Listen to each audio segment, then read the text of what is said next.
G'day. You, got the latest Australian Naga here? Nice choice. Everyone is talking about it.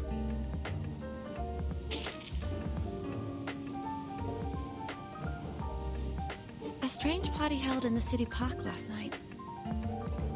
The witness claimed to see the burning kangaroos, mushroom-intoxicated rolling croc, and the teenage arsonists dancing together. A secret event on the public lawn? The revival of the Uluru Games?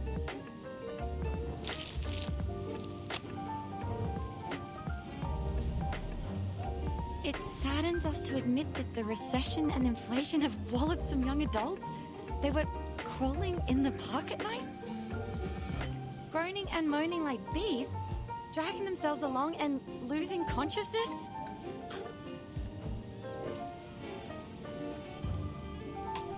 Wait, your voice. You... Do you have to talk to me right now?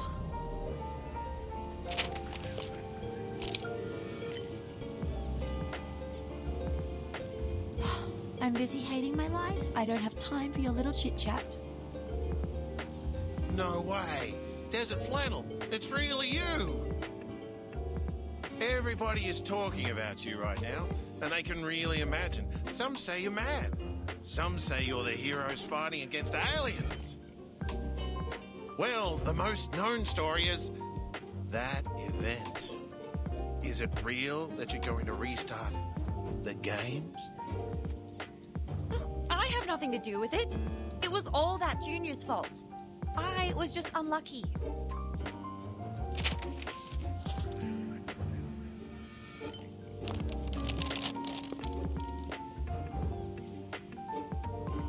It was pure bad luck that I ran into those weirdos, got taken to the hospital, and let Makawa get what he wants. I shouldn't have let him get away. If I see him again, I swear, I will pull out his tongue and tie it around his neck. Oh, look at this gibberish. He said, we are the drunkards who eat bunyips from the sewerage, a burning kangaroo, and I am a nutter because I can't find a way to afford rent. Oh, this is great. I might as well be a kangaroo. At least it's true that you're banging your head against the wall for rent.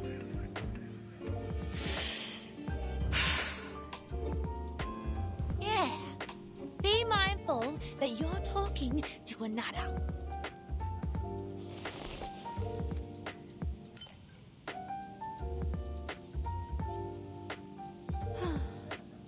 Whatever. I will soon lose my part-time jobs and be kicked out of the house where my granny lived for decades.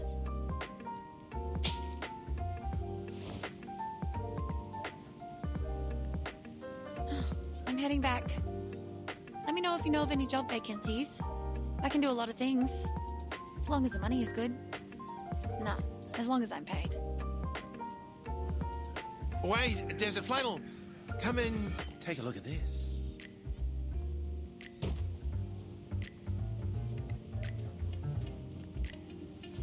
So many people came here this morning asking about the Uluru Games.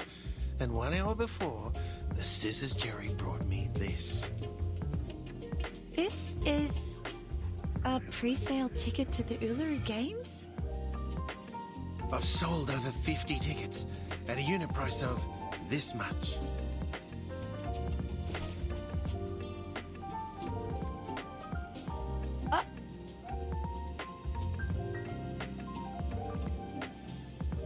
It has been suspended for too long. So long that everyone thinks society has forgotten it. But we remember. Our ancestors told us about those amazing and funny sports. That big, wide and fancy stadium. We all remember it. Even looking forward to it. And even bid up for a fake ticket. Mate, did you get more of these from the other gangs? 2 boxes left.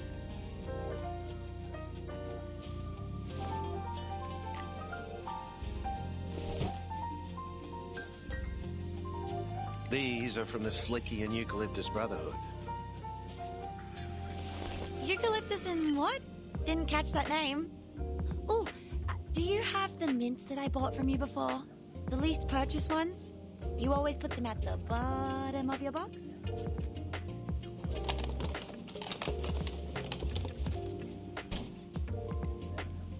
All right. Now give my ticket back and I'll put it away. I don't want any of the gangs to find out I'm dealing with the other... Desert Flannel?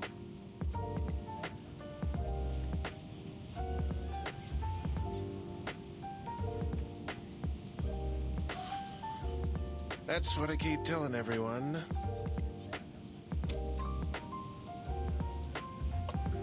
Muddying the water is what this bad girl does.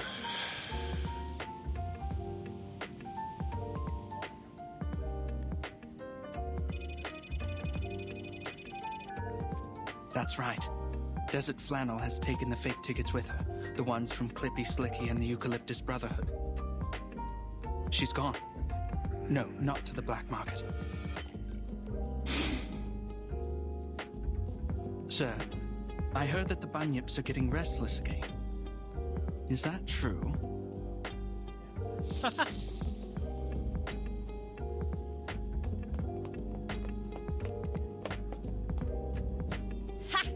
I'm gonna make a fortune out of it!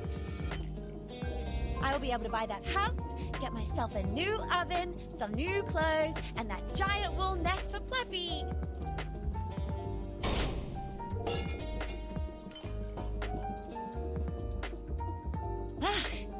Those bunyips are out again.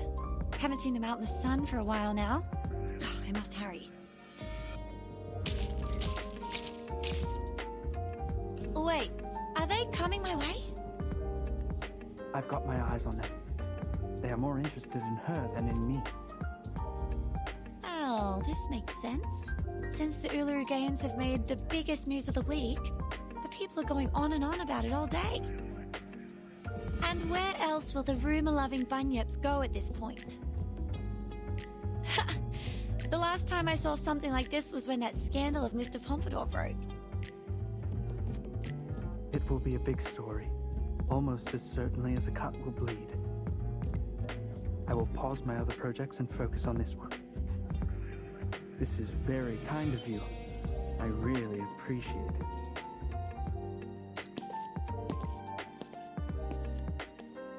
Nobody, nor any arcane creatures can stop me from getting rich. Let alone that you haven't eaten enough rumours to grow into a 3-floor high and multi-legged gigantic monster. Boop, boop, boop, boop. Clappy, give me a hand!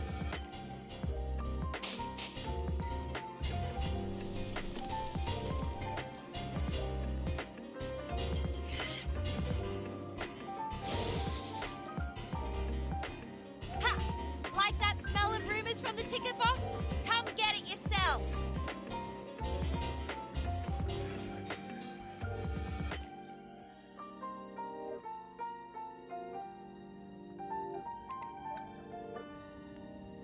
Told you I'm super healthy. You should let me go now. But you need our care, Miss Spathadia. It's also our responsibility to make sure that you're safe and stable. When Arcanists were first introduced to their power, they would experience a 4 to 12-week adjustment period, during which they may suffer emotional breakdowns, strong hallucinations, or frequent comas. Hey! Stop it! I have something very important to do right now. I mean it! I'm not gonna waste my time here. I'm fine. There'll be no more confusion, mental breakdown, hallucination, or coma. Something very important. What is it?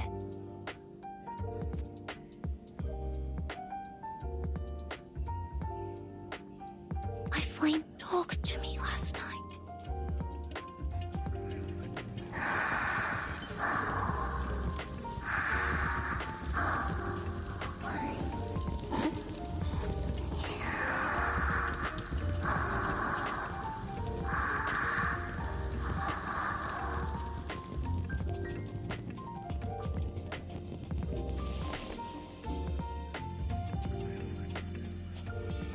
Now, it's asleep. I think it's exhausted after our rampage last night. Is the conversation about your changes? Of course! The moment I touched it, it crawled along my arm to my mouth and went back to the stomach. And all there was left in front of me was a black wall. Sorry, I'm not quite with you. Perhaps you could start from what happened then. Sure. I don't remember it well, though. They were blurry memories. Imagine you're looking at a plate of bacon and eggs through 30 layers of frosted glass. I had to get close to the glass to barely feel them. I remembered you were there, but there was also a clear window. I saw complete darkness in the window for most of the time, but there were pictures flashing by sometimes. I believe that your memory is a reincarnator. Just like what's written in the books. Hey, let me finish! Sorry. I was too excited because this is the first time I see valid proof of reincarnation. Please continue. Ahem. I think that's my memory as a reincarnator. I saw my own body in that window, just like the one I'm looking at here. I saw a lot of flames, wobbling lights, and people.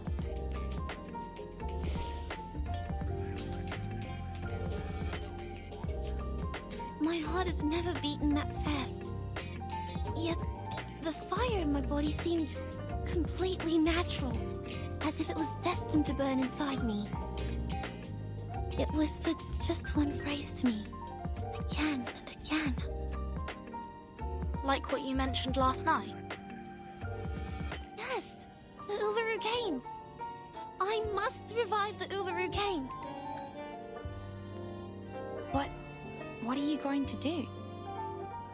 Let's not get to the paperwork of applications, security arrangement, and permission from the local government just yet. The location of entrance to the Uluru Games was never fixed. Only few Arcanists could find it, and the games are for Arcanists only. There has never been a human athlete in there. And they have been cancelled for all these years because they were completely lost in the War of 1942. Nobody has found them since. But I can find it, because I have found my ancient self. I'm the only person in this time who has been to that land, and my flame is my compass.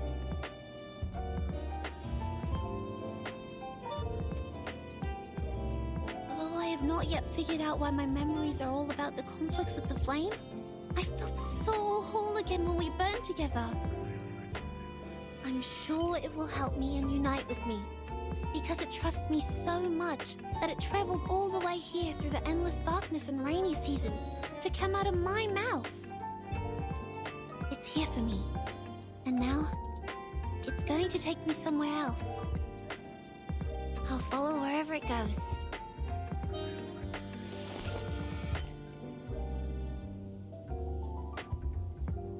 So, Verdun, you said you would take care of me. Would you come with me? I need a revival squad, and friends who understand and support each other, just the way the Flame and I do. By then you'll go to the stadium too, and we'll run together. I promise it'll be a wonderful place where you'll never regret going. You will enjoy the Uluru Games. I've seen pictures of the Uluru Games in the school library collection a long time ago. I was not a fan of the routine physical fitness test at school, but I don't think any Arcanist would say no to witnessing the revival of the once magnificent games. Oh, so... I'm more than willing to join you in bringing back the games. It will be a wonderful new beginning.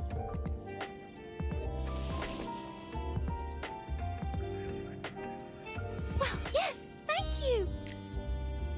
I see. You're shouldering extremely important responsibility, Miss Bathadia. I will apply for you to be discharged and explain all this to Judith. And not forget your contribution to the revival of the Uluru Games. I'm deeply honored to have this chance to help. Then I will get the paperwork done and go back. What's that for? I need to prepare as many mushrooms as possible so that I can better assist you on the way. You? On the way?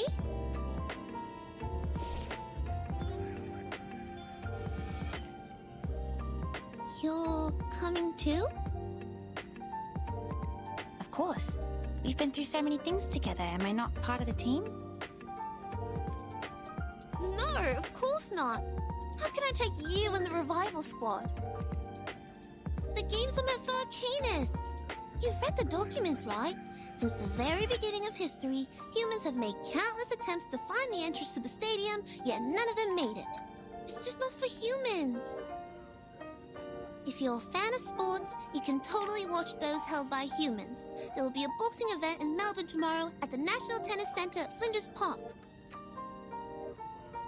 No, Miss Bathadia. I'm not interested in any games. The only reason why I'm coming along is because you haven't fully recovered and still need medical care. Besides, I hope to collect more information about reincarnators from you. I will not disturb your mission searching for the stadium. Please, let me come with you. It's going to be good for both of us. Collect information? You're monitoring me! Since when did I grant you the permission to do that? I never said yes. I don't want to be studied or published on newspapers like the reincarnator you talked about. Our research does not need to be published in the newspaper. We can do it in a more subtle and secure manner. I will not design any tasks for you to perform, nor will I force you to take any potions. My job is to observe, record, and ensure your health and safety. Like what we do with the mushrooms. But I'm a living arcanist, not a mushroom. I've had enough of everyone watching.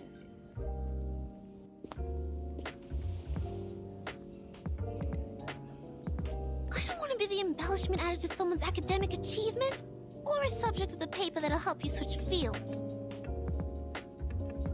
I didn't explain it right. Miss Bathadia, please listen to me. I have never changed my heart as a researcher, and I care about arcanists as much as I care about mushrooms. It was never my intention to use you as a career boost. You are such a rare opportunity to us, because none of us know when and where the next reincarnator will be found. If we miss this opportunity, the academic circle may have to wait for another decade to further their research. The discovery you and I made may shock many. Our names might go down in history, but most importantly, it's going to help a lot of people. Have you heard of Cengiz, invented by Dame Parodi? It was inspired by a long-legged shepherd in France, and it has helped many athletes with disabilities to walk and run again.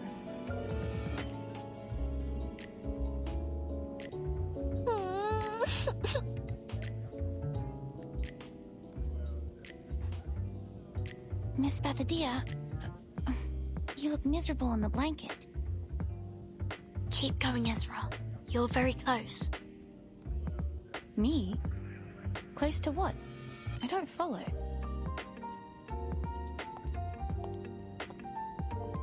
Close?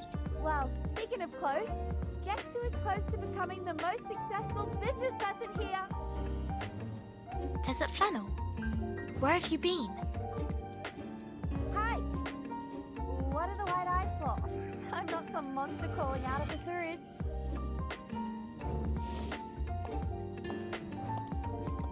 You look a mess. What happened?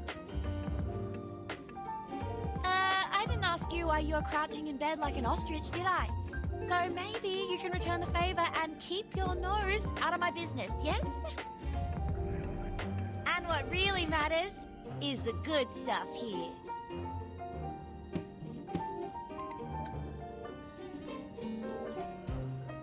You wouldn't know how unbelievably lucky we are, my dear business friends. Yeah, no, I don't.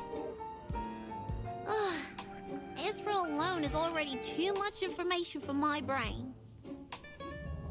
Fine, you restless and humorless people.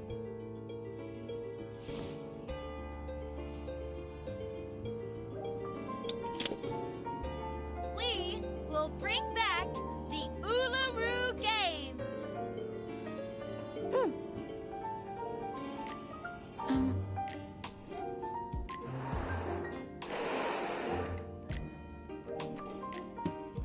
Hey, what kind of reaction is this? Why are you quiet as stones? This is a great idea, and you're giving me this?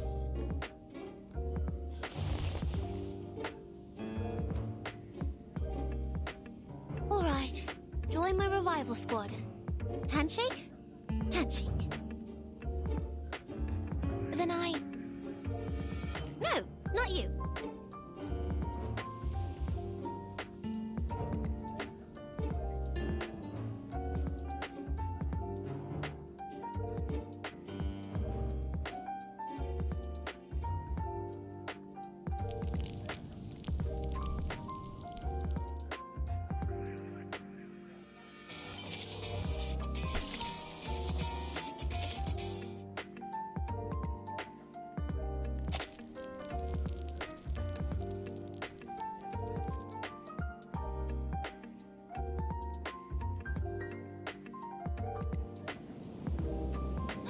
Hey, I see it!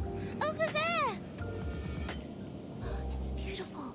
Even more beautiful than the one I saw in my dream.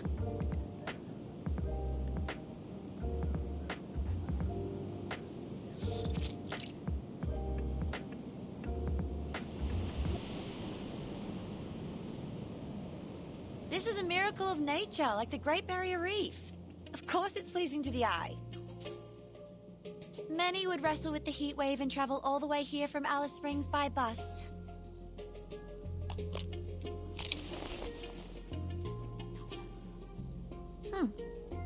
I have to admit, it is worth the effort.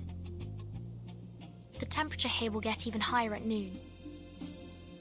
Ezra has prepared plenty of cooling tablets and water in the medical kit for us.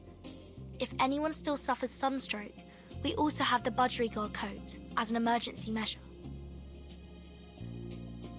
So that's why Ezra took you to the room before we left. To tell you all this.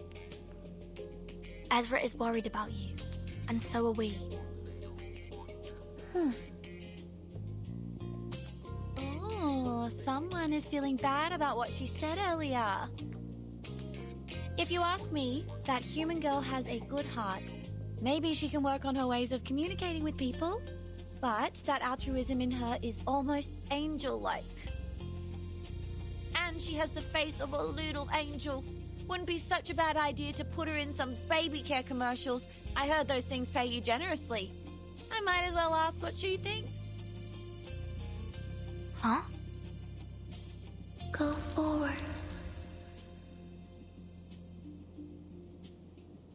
Ah! It's talking again!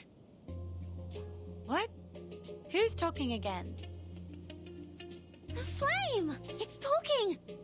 Didn't you hear it? Nah, it sounds the same to me.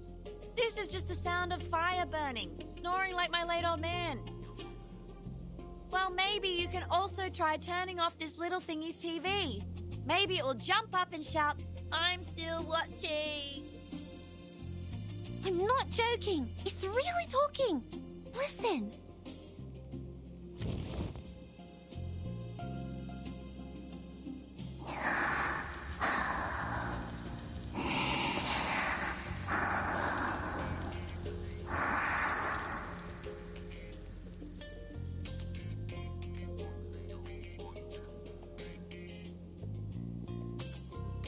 Wait, its temperature has gone up, and it's transforming.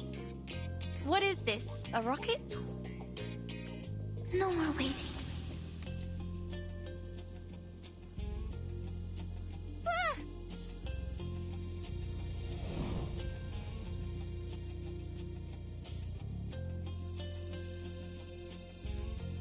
Hey, hang on! Where are you going? I thought we were good friends! Are you ditching me already?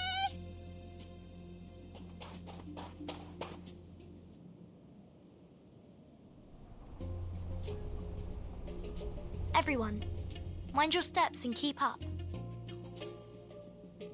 A race in the desert. Ooh, great. I wonder why I'm not as clever and creative as you are.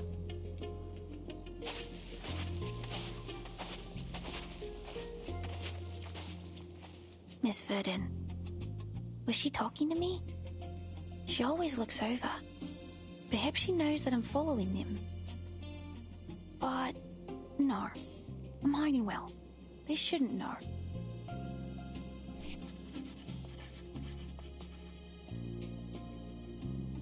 Having emotional turmoil, acting impulsively, feeling fanatical about the retrieved memories, and the unstoppable urge to return to the homeland. These all match the description in the research notes. And now the fire, which is also the key in this case, is burning vigorously. The notes end here. That's all we know about reincarnators.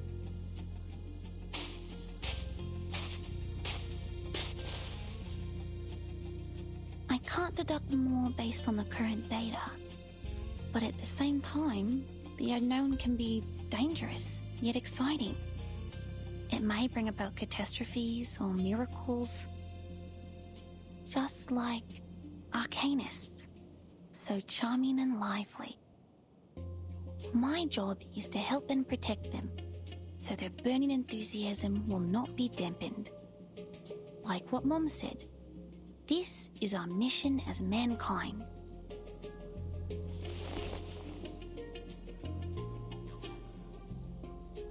The annual jumper frog mushroom, the fairy ring powders, and the butterfly-shaped portobello mushroom. Very well, I have them all. This time, I'm prepared for any danger.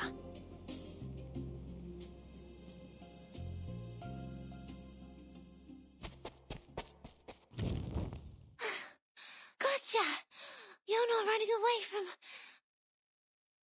This is the beginning of the journey.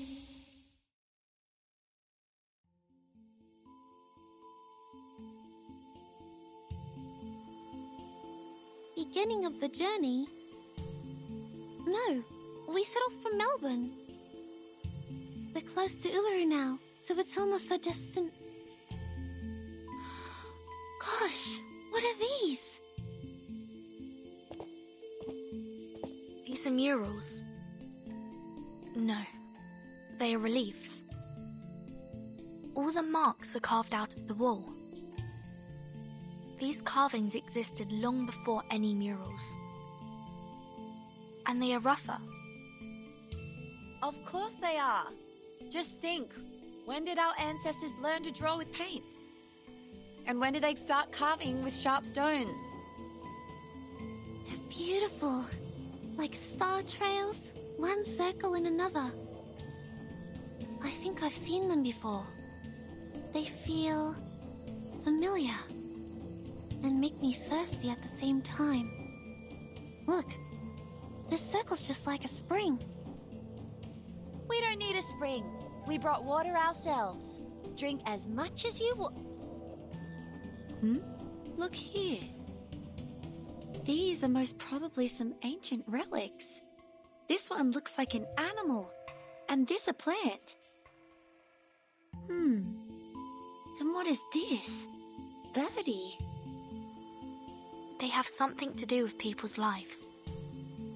These marks have to mean something. Maybe they will lead us to the entrance to the stadium.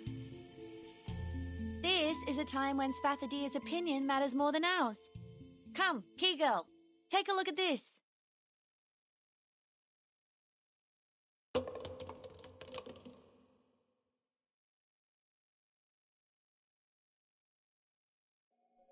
Spathadia? Where did she go? And that fire, they're all gone. What the hell is going on again? She better be pulling a prank on me. I heard her footsteps behind me just now. Relax, Desert Flannel. We've got help.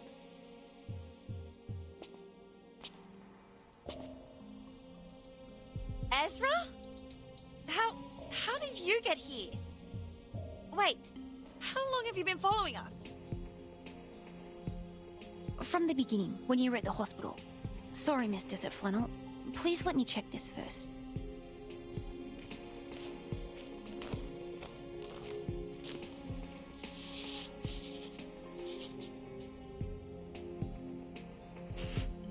This smell. I can't be wrong.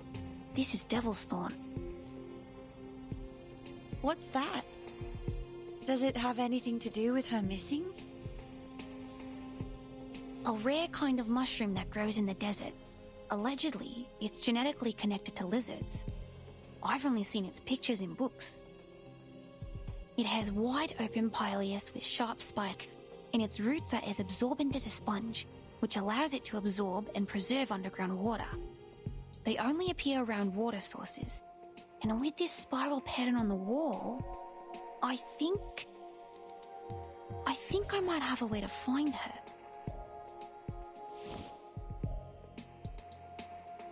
Please, come with me.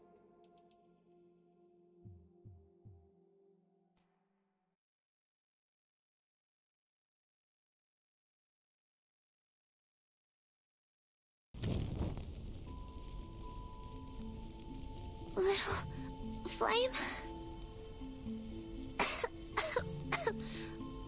My throat. It hurts.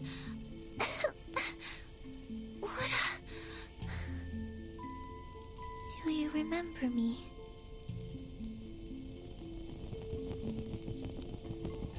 I travel through the endless flood, drought, rain, and waterfalls to finally reach you. Do you remember me?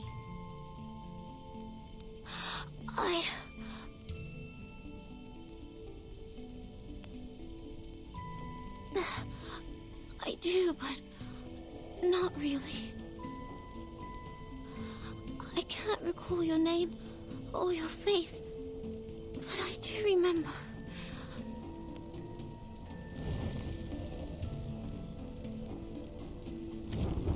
Do you remember our fight?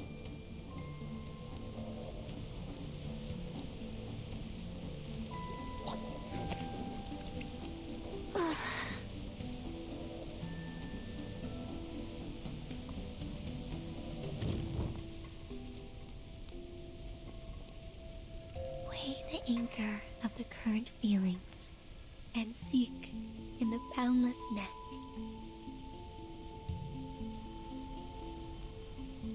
Seek me. Seek the past. Seek the intelligence and spirit we are bound to find.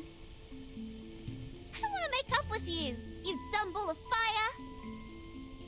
Neither do I, you stupid girl! My hands are burning.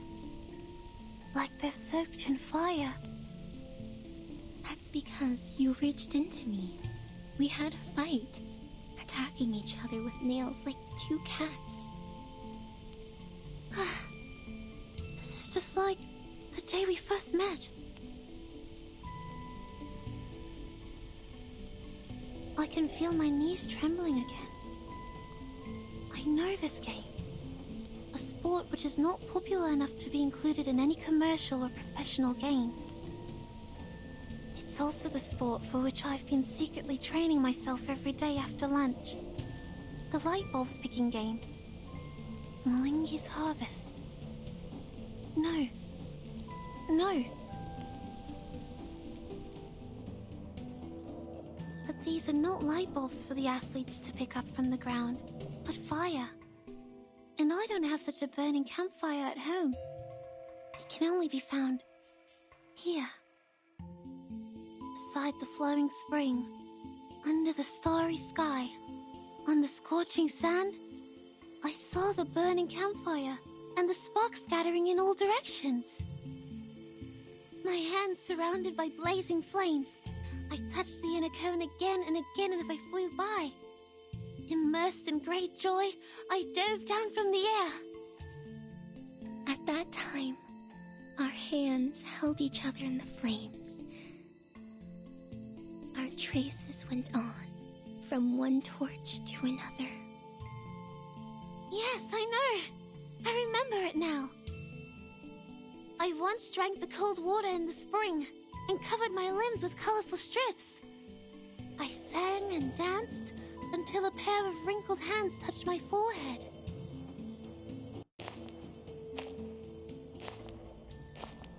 Good girl.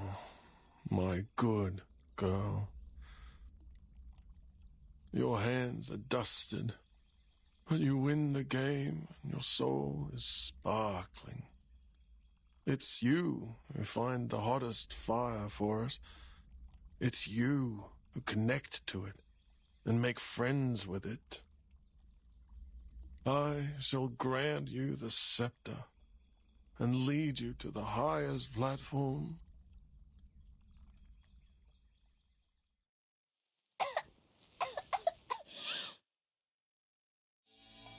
I shall become the next priestess of the Uluru Temple. I shall take responsibility for every drop of sweat on the red soil, and I shall eulogize all the significant, fair competitions.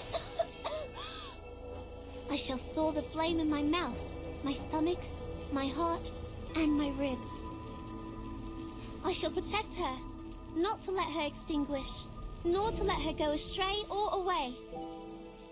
I hereby swear, I shall be with the Uluru Games until forever.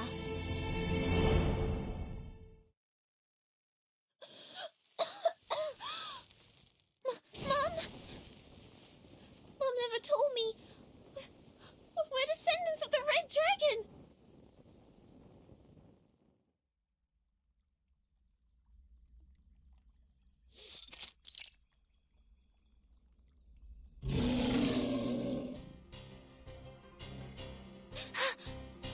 I'm awake now. This is the entrance to the stadium. And that howl must be...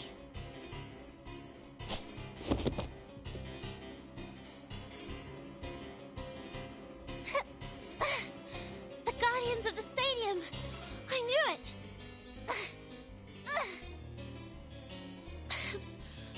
I'm too wary to stand up. Shoot. There's no way I can beat them just rolling around.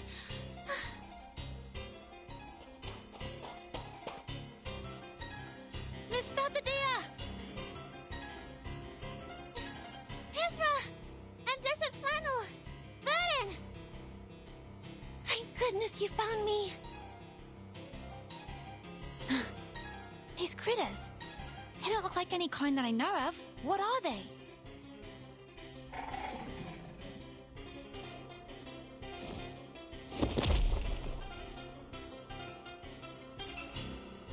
These critters are the Guardians of the Stadium.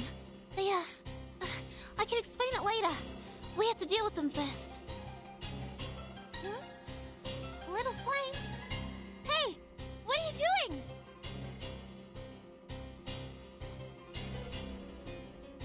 No time to hesitate.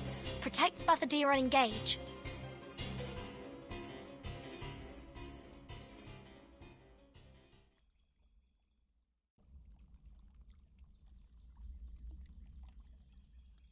Woo! Great. They are down. Everyone, for the sake of prudence, please stay back and do not approach before confirming the danger has been eliminated. No, there's no more danger now. Look!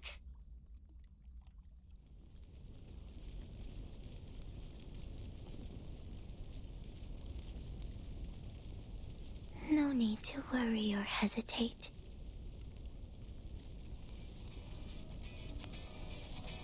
Now, it's all clear.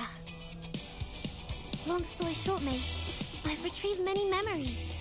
At least now I know who I used to be. My name in the last life was Flammy. Exactly what my close ones call me now. I am still me. I'm not replaced by anyone. You are still you. The modern version. This has never happened to any reincarnators as far as we know. That's because Flammy and I are very alike. And we both have the same duty on our shoulders.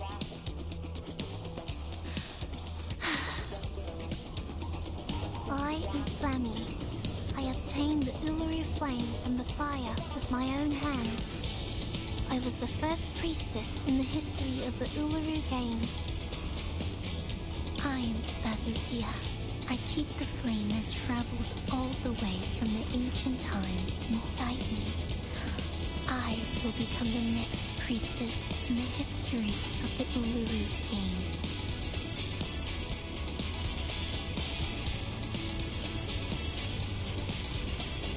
Remember what I said, mates? My flame is our compass. Mom said good kids never lie. So, I always keep my word.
did she go?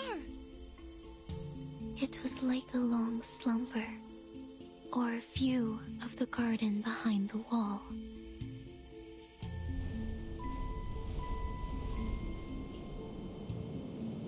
But now, I finally get to see the sun again. The world out there has completely changed. But you remain the same, Flammy, my dear friend. You found me and put an end to the long, dark dream.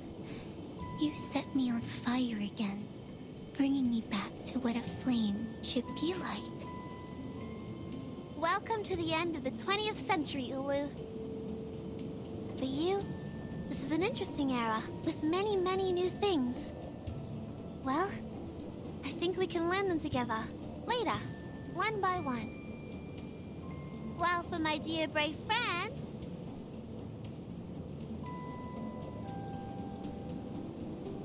Welcome to the Uluru Games! My dear brave friends!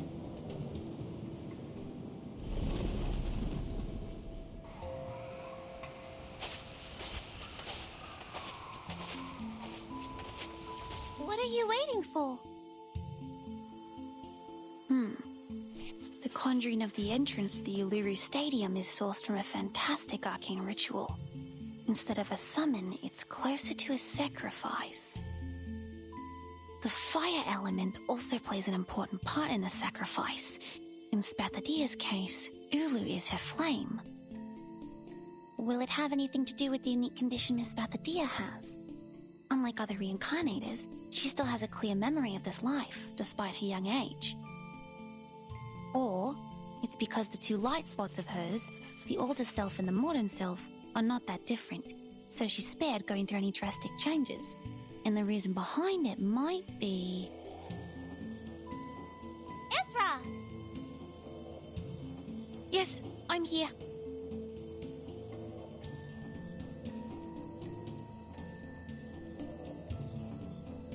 What can I do for you, Miss Spathadia? I'm waiting for you.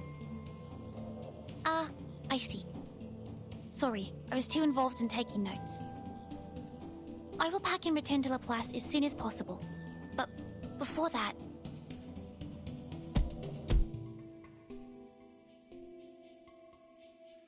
I have to clean up the spores and the mess we made in the battle first. Otherwise, they may change the environment here. Oh, come on, you weirdo.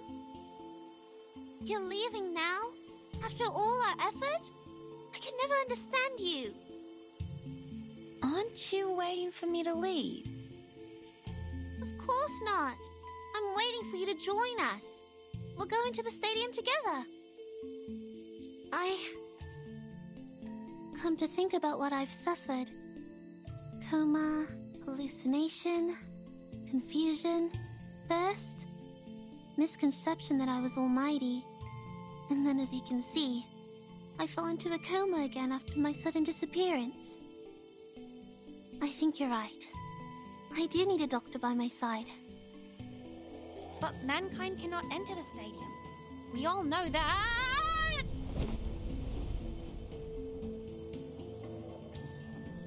Blah, blah, blah. Please! The stadium has never shown itself to any humans before. When life gives you cake, just dig right in.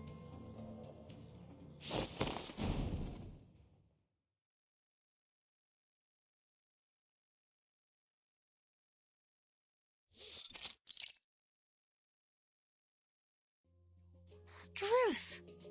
This is the Uluru Stadium? It's even more splendid than I thought. And more comfortable and pleasing. Comfortable and pleasing? I don't feel the same way as you do.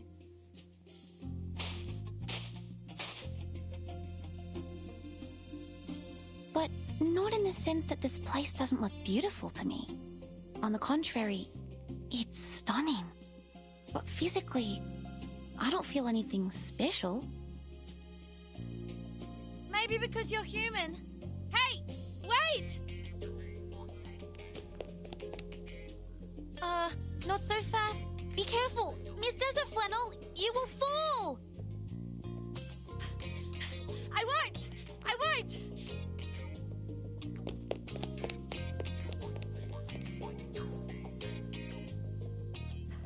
I'm feeling as light as the wind, and even more energetic than when I finished a big meal of steak and cake. I may fall anytime, anywhere, but not now, not here. This is exactly what Arcanus should feel. Miss Ulu. Pardon me. May I call you that? Go ahead if you want, child. But of course, I would appreciate it if you called me Madam, since I'm a few hundred years older than all of you. Besides, I am the most sacred flame of the games.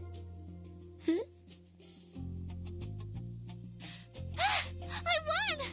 Been a long time since I had so much fun running.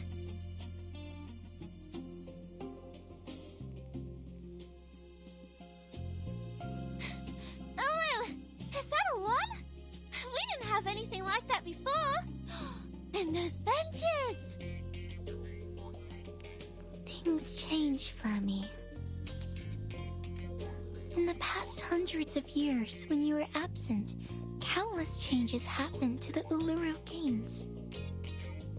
New lawns and benches had somehow appeared in the stadium, but none of these changes were made by Arcanists. Those actually made by Arcanists were new events, new rules, and new management. These are the changes that really made the Uluru Games different. I see. No wonder I've never seen ice race walking in my memories. Let me see. So there was no stone-throwing divination or a new tridecathlon either. Ice race walking is not a traditional sport in Australia. It originated in Northern Europe and became popular in cold countries. That's right. Ice race walking was introduced to the games in 1926. If my memory serves me well, it was introduced by the St. Pavlov Foundation. On one hand, they hoped to show the internationality and inclusiveness of the game. On the other...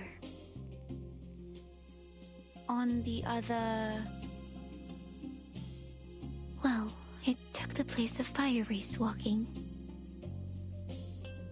I see. I read it somewhere before. At the beginning of the 20th century, after St. Pavlov Foundation took over the Uluru Games, some challenging and relatively dangerous sports were cancelled. This was also the turning point of the Uluru Games. From then on, the games declined in popularity, and fewer athletes came each year. These people. No, these idiots. They know nothing about the essence of the Arcanist sporting event. Where on earth can you find an Arcanist who would burn their own legs in fire race walking? Everyone knows you'll be fine as long as you believe the fire's harmless. But, in point of fact, fire is dangerous.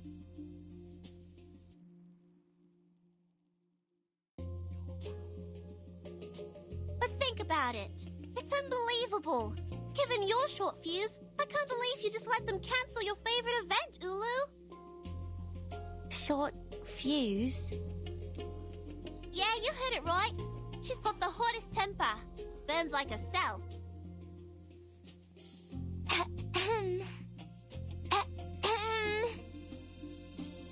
Things changed, Femi. I have already spent over 1,000 years in this world.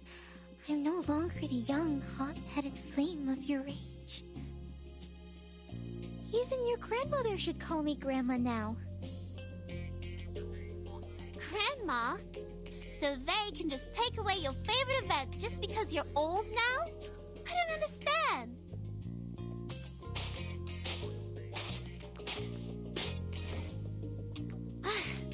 Anyway, Flemmy is back. It's time Arcanus took back the Uluru Games from the Foundation. Let's decide find a new list of events that fit real arcanists. We'll start from fire race walking. There are woods here. Lula can start some bonfires with them. Will the Foundation agree to this? They seem difficult to deal with. It's hard to take it over from the Foundation. But if we have all the security-related facilities prepared and apply to host the event through Laplace Scientific Computing Center... Considering Spathadia's identity, we do stand a chance. But the paperwork we're going to deal with... Come on! Come on! You're not supposed to talk about paperwork in the Sacred Uluru Stadium. Instead of a bunch of weak office workers who would pant from climbing a few stairs, what I need is some real athletes who can help me complete the fire race walking. I don't mind whether they're cute or weird. I only need them to be energetic. This is the only thing we ask of athletes in this sport. Great idea, but the only inconvenience is that we are in the middle of the desert, a place where only flies visit. And as I checked my contact list, I saw only client, and client. The ordinary ones and the ones I once stood up. Where are we going to find athletes? Well, I happen to know many arcanists who meet your need. And they happen to be here. Right now. What? How come I can't see them anywhere? Why are you opening the suitcase? Are you gonna organize your stuff here?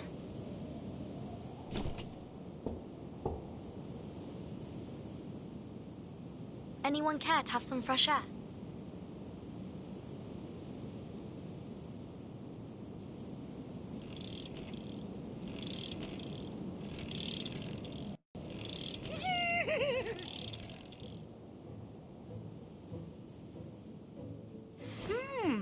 Fresh smell of grass with smoked fragrance. There is no doubt that it tastes better than gilded carrots. And look at this army of royal guards. They must be here to greet the great Starly Clatter. Royal Guard? What is he saying? No kidding. Is that giant creature covered with spikes his Royal Guard?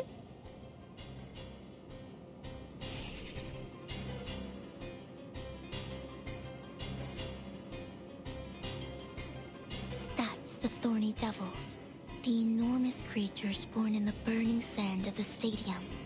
They used to be mounts for the players, but looks like they have forgotten their master after all these years of slumber.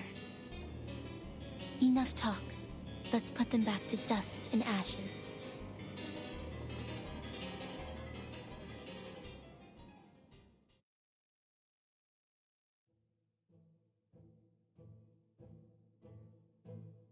Yes! Another great victory! And I dedicate this win to Miss Spathadia! And to Miss Desert Flannel.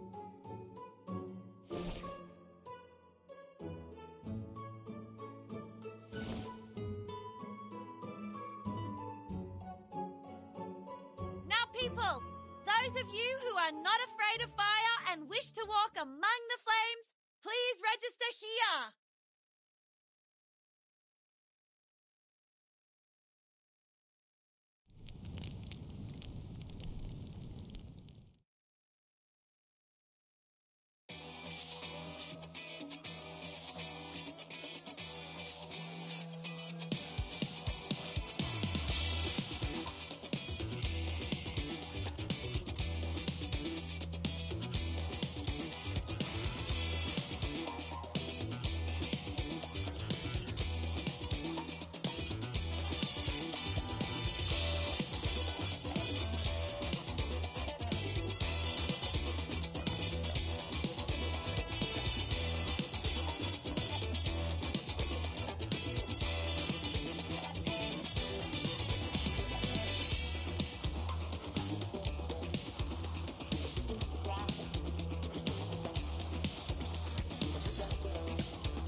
only the Ulu I knew in my memory. Fire race walking, operate 400 meters, branch vault, and Melinji's harvest. We've brought back so many old games. Oh, have to go. The bunny arm wrestling is about to start.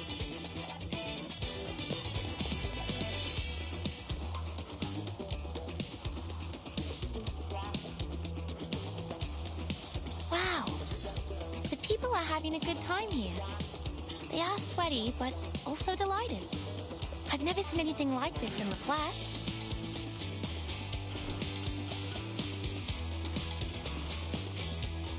As Miss Ulu said, this excitement comes from the stadium itself. Is this a recovery arcane skill that works on arcanists? Or a kind of cheering potion?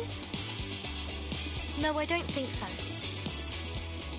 It just smells familiar. Yes, right. Totally agree with you. It smells like the weird cave on that island. Oh, I smell beef with tomato and mixed grilling sauce. Oh, it must be my tomato steak flavored potato crisp. This is great fun. I didn't touch a drop, but feeling dizzy. Watch out, Regulus. You're falling down.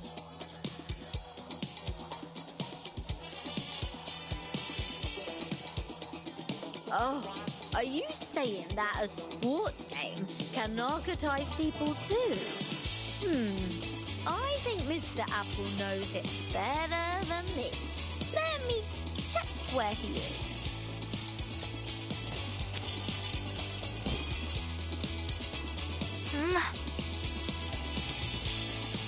I see him! I see a red ball! Oh, that must be Mr. Apple! But he seems rounder and bigger.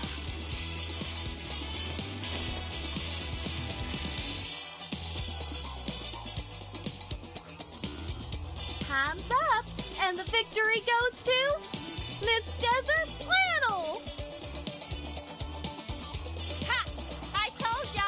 No one beats me at arm wrestling! I lost. You are so strong. The strongest I have ever.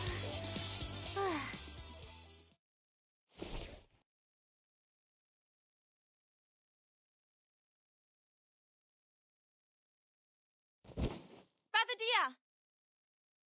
You alright? Hey! Wake up! Go! Get me the wet towel!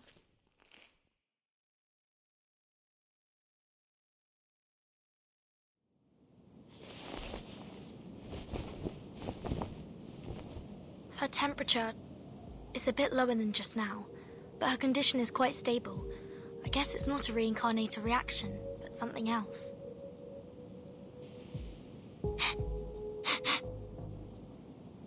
Is she alright?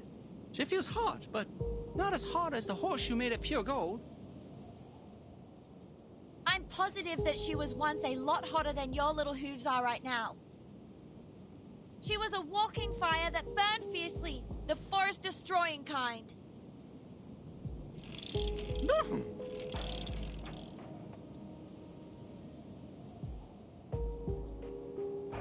Please don't panic. I have not observed any signs of a flame in her eyes or mouth. She's not ablaze again. Miss Desert Flannel, did she have any abnormalities before she passed out? Abnormalities? Some, I think. She waddled as if she was pissed and talked so loudly that anyone could tell she wasn't in a clear mind. Drunk. Clouding of consciousness. No, Regulus!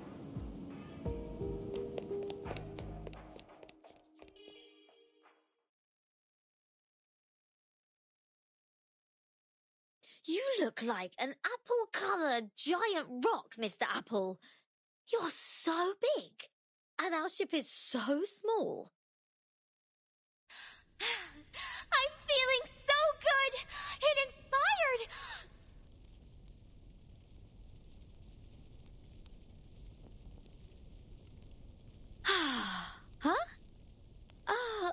seems your change of size changes your voice as well. But since you get this huge, we can strike those old fogies in London like a meteor. On top of the world, there will be our flag of rock and roll. Come to me. I require the biggest hug.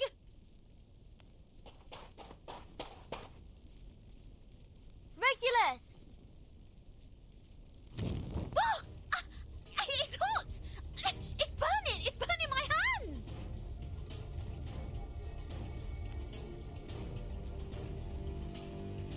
Go beyond your limits! Your sweat is the best eulogy for the Red Land! That's Miss Zulu. She's out of control. Is this also a result of the stadium's power? Oh my! Miss Regulus, be careful!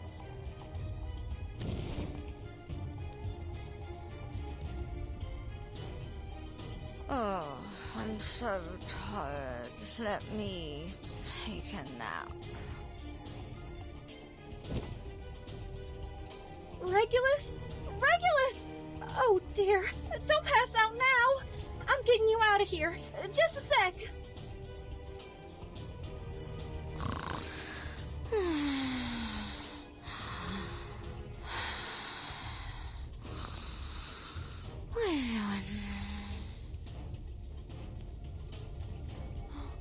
Another one has passed out. If we let it go on like this, every arcanist here would... Miss Verton, we have to leave at once. But Miss Bathodea has passed out too! Who can open that door? Bunny, take everyone back to the suitcase. Don't let anyone out before I open it again. Alright, got it! Oops, I got tripped by... Huh? Mr. Apple! Why are you sleeping in the grass? Dolly is on it!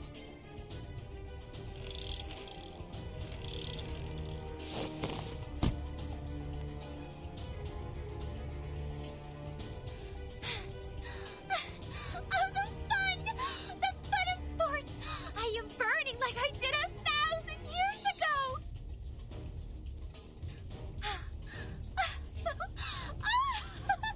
Let's dance, hand in hand, for the respectable sunshine and rain!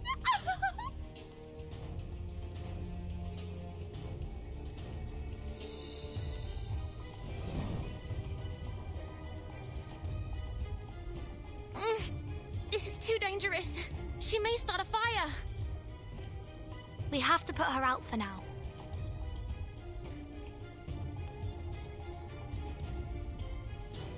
The good news is, we are already a skilled fire brigade.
Desert Flannel's dizziness is in remission. She's already well enough to deal with her business on the fax machine. Will it do harm to her physical condition? Miss Desert Flannel is only experiencing a very mild reaction. She can move around freely, and it is recommended for her to do so. Miss Bathadia, on the contrary... She's not even awake. No. But her body temperature and her arcanum level are getting stable now. She should wake up any minute. Is it because she took part in too many events in the stadium? That's right. She has to stay in bed for the next 3 days. As well as Ms. Regulus and Mr. Apple. I have asked Miss Bunny to send them the medicine. If everything went well, they should have woken up by now. Dr. Ezra, I'm back.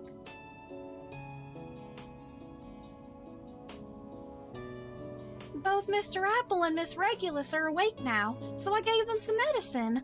But Miss Ulu is still in a coma. Don't worry. Miss Ulu is different to the other unconscious arcanists. She was weakened by the long sleep, while the other arcanists lost consciousness because of external factors. Look, this is their physiological data in the last 3 hours. Many arcanists have told us that their physical abilities were improved as they entered the stadium. They felt they were in a refreshed state, like they had a good sleep or rested properly. But after they competed in 4 to 6 different games, or the average sporting time exceeded 3.5 hours, they would feel dizzy, as if they had consumed too much alcohol. And these symptoms were relieved soon after they left the stadium. Ah, you mean people are in oblivion because of that stadium? If that place is so dangerous, is it possible to hold the games again? I think this is why in the past, athletes were only allowed to compete in 3 different sports. As long as we stick with the same rule, the safety of our athletes shouldn't be problematic. Oh, I got it. So this place is just as safe as the club I work in. As long as we ain't breaking the rules, nothing will happen. Like how the bodyguards and I take care of our club, the rule and special medicine made by Miss Ezra will protect the Uluru Stadium. Miss? Oh? What's wrong, Miss Ezra? Miss Bunny? But you see, I'm not a miss. Huh?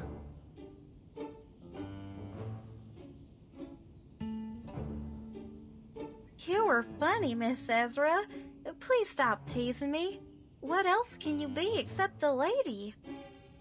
A gentleman? Ezra is indeed a he. Huh.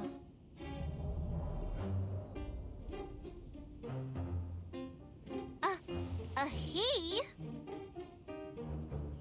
Ah, Miss Bathadia, you're awake. Here, take this water and the nutrition supplement capsule. No! No!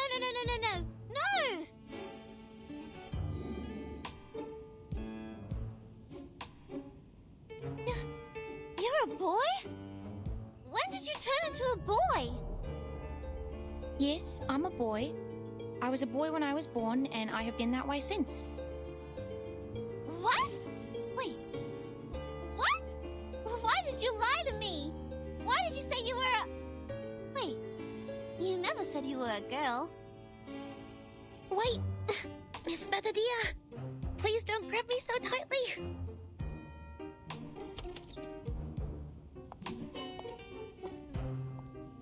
Hey, yeah, I'm back. What happened? Our little Spathadia looks completely absent-minded, arms around her knees, and Missy Ezra here is holding her forehead and looks overwhelmed? Jeez. He is not a missy. He's a buddy. Buddy, Ezra? So what? Boy or girl, is that such a big deal?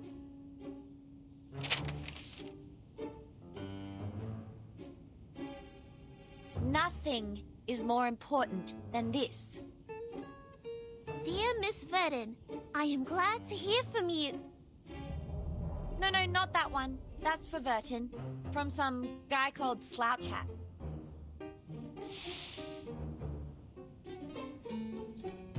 Oh, thank you. He's my contact in Australia. We've been writing letters these days. So, what am I supposed to look at then? This one?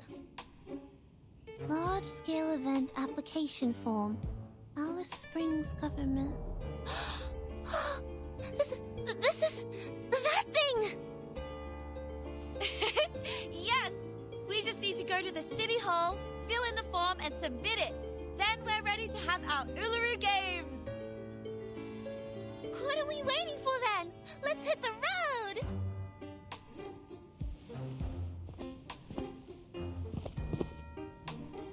No, Miss Bathadia, you haven't fully recovered. You need to rest. I'm not feeling that bad. Actually, I'm feeling really good. That's right, really good.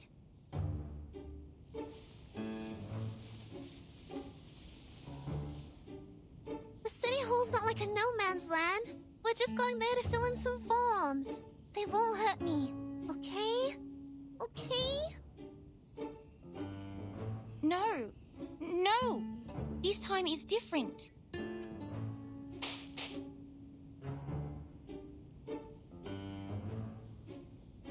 This is not like what happened before, Miss Bathadia. I'm your doctor, and I'm responsible for your health. I can't let you leave my sight. Your sight. Your sight. Got it!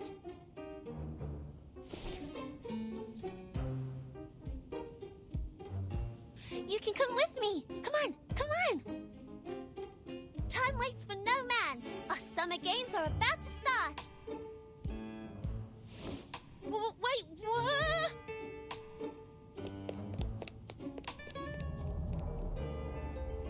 Whoa! Miss Bathodia is surely a good runner. Even faster than the potion-drunk Miss Sotheby. Okay, since the doctor and the patient are both happy, I, the event assistant producer, am also hitting the road. Wait for our good news!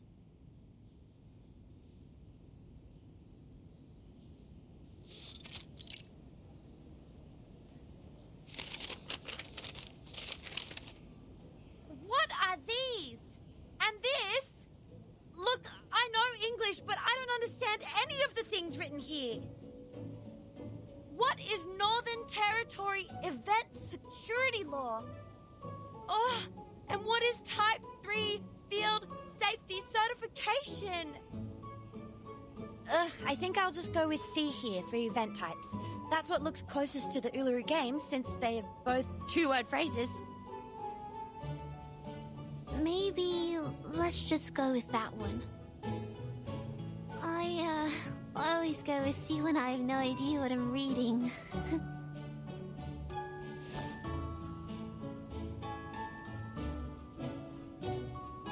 Mass event application, fire escape plan. Miss Bathodia, does the stadium have a fire escape? Not in Flammy's memory. Let me check Spathodia's. Alright, I have no idea at all. The sports are all that I care about. Well, I'm just gonna write down an unknown here.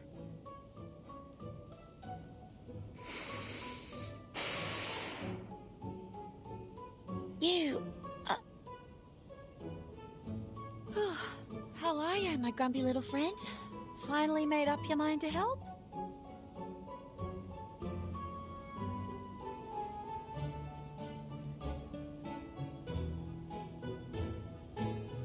No. I have no desire to help a patient who doesn't care about her own health. You are on your own. City Government Service Centre, District B, Window 13 at your service. Thanks for your waiting. Your form will be examined... Oh, great. She stopped. What happened? It's not a good look. I've seen that look on Miss Judy's face. She's my math teacher.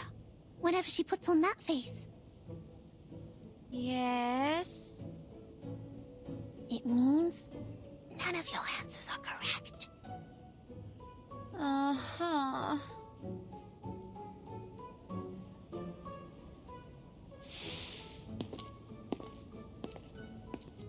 Told you we can't fill who knows in the form.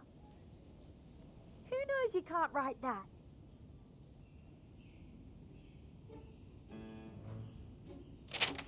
Please take this one. Yes, Miss Desert. I'm sorry. And you are... Hello!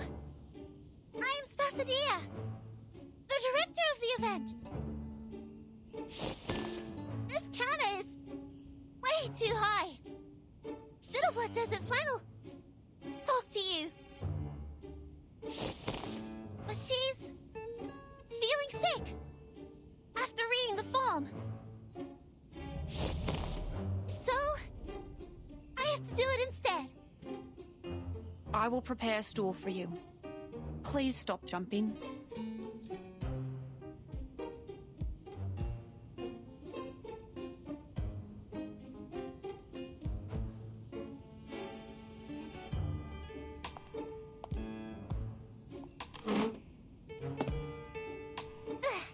Yes, with this stool, I don't have to jump up again and again. Here's the form we revised.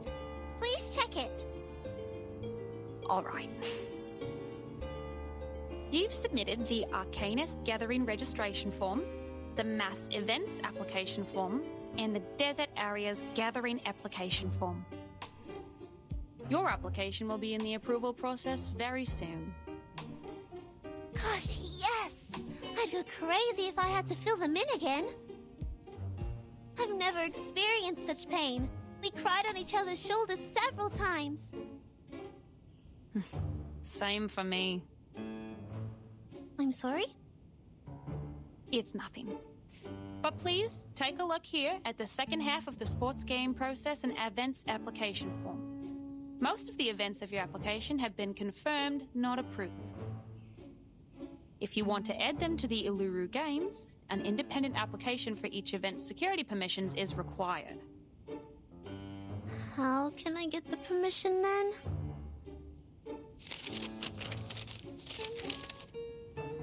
You need to fill in these forms and take live photos for the events you want to apply for.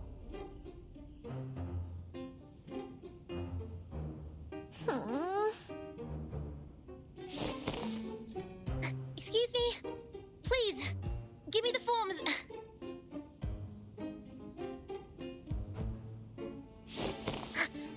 I'll take care of them. Let the girls leave and rest. Ezra!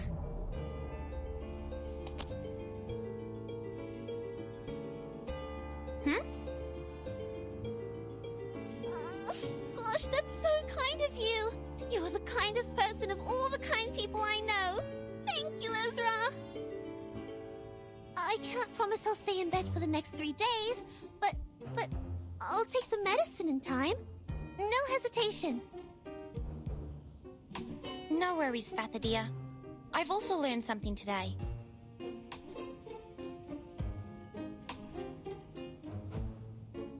That is... It pains me more to see people suffer than to endure my own suffering. I'd prefer to give them a hand. Please, leave the paperwork to me. I can jump to reach the counter. Stool. Take another stool over there. Ah, yes. Jumping for too long would cause irreversible damage to my meniscus. Thank you so much.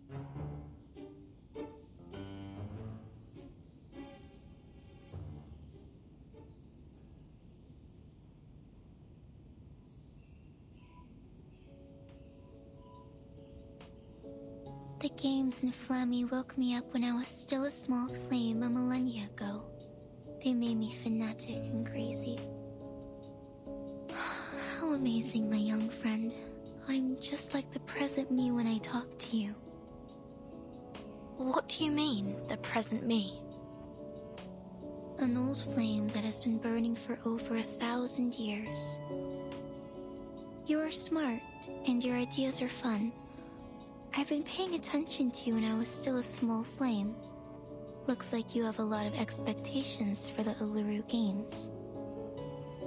Sometimes it feels like you care about the games even more than Flammy does. I do have hopes for it. My wish to revive the games is stronger than Ezra's, and my expectations for it are higher than Spathadia's. After all, we're in a different age now, which means we can achieve much more than a sports game. But to be honest, I'm impressed by Miss Spathadia's energy and passion for all these. She's... Huh? Who are those people by her side?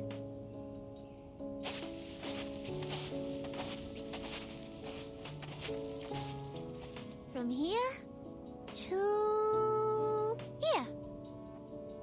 I want to build a neat entrance here. I also need a kiosk and a fridge with drinks. Okay. Our engineer will bring you the suitable sample materials before tomorrow, 5 p.m. You can make a choice then.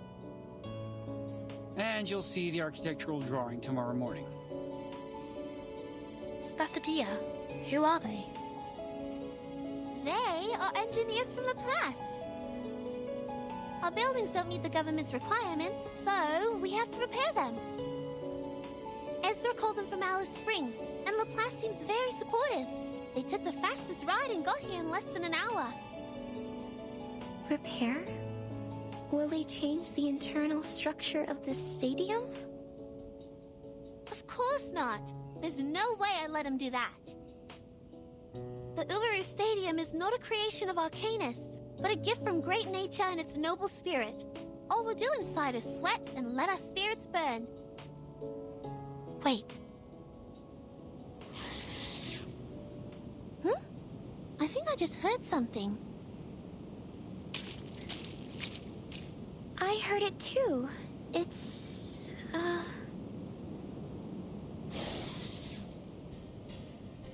The bunyips! And those thorny devils! They must have snuck out from the stadium! Darn those tabloids! We're at the center of the storm now! These things just won't let us go, like some cockroaches attracted to an open jar of jam. There are scraps of paper sticking to the corner of their mouths. Is that... newspaper? Mayhem. Revival squad of the Uluru Games in City Hall with Bunny Girl? Mental breakdown of receptionist exclusive on Australian Necker? Gosh, children! What have you done out there?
Laplace has forwarded the Uluru Games application to the Foundation, and it has been moving smoothly in the system in the last 2 weeks. I heard that from Mr. Slouchat on the phone this morning. They believe it will be a good opportunity to build a positive image for Arcanists, and it will strengthen the communication between them and humans. The Foundation is happy to see that happen. Then when will we have the result of the application? The procedure is long and complicated. Besides, the safety reports were only submitted a few days ago, so it will take at least 20 days. 20 days? If we start the construction after that, we'll never make it on the opening day. The engineers said the construction will take at least a month and a half. That's almost the fastest they can do. Can we postpone it a bit more? I'm afraid not. I already postponed it until half a month later for the construction. Summer will be over if we wait any longer. It's okay. We have talked about the construction arrangement.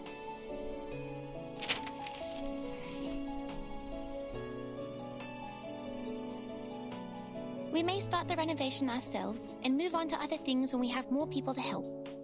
As I demonstrated here, if we plan it properly, we may be able to finish the construction in a month.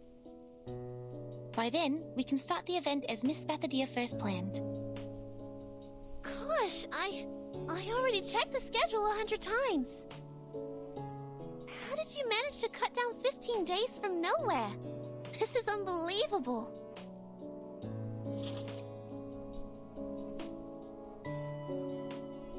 You're a genius, Ezra.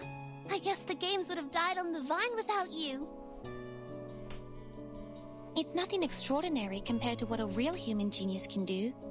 Don't forget Arcanists are the pillar of the games. Let me see. Divide the construction team into 3 groups, one building the entrance, and the other 2 repairing the internal ceiling and walls. The internal ceiling and walls? Ezra, I have never made that request to the construction team. You must be mistaken. We need not repair what's inside the stadium. I added it to the list. I have investigated the site with some workers from the construction team. The stadium is ancient. The walls are badly weathered and can barely hold up anything. It has become more of a natural scenic spot than a stadium for sports. For safety reasons, we might use a support structure made of alloy to... No! Definitely no!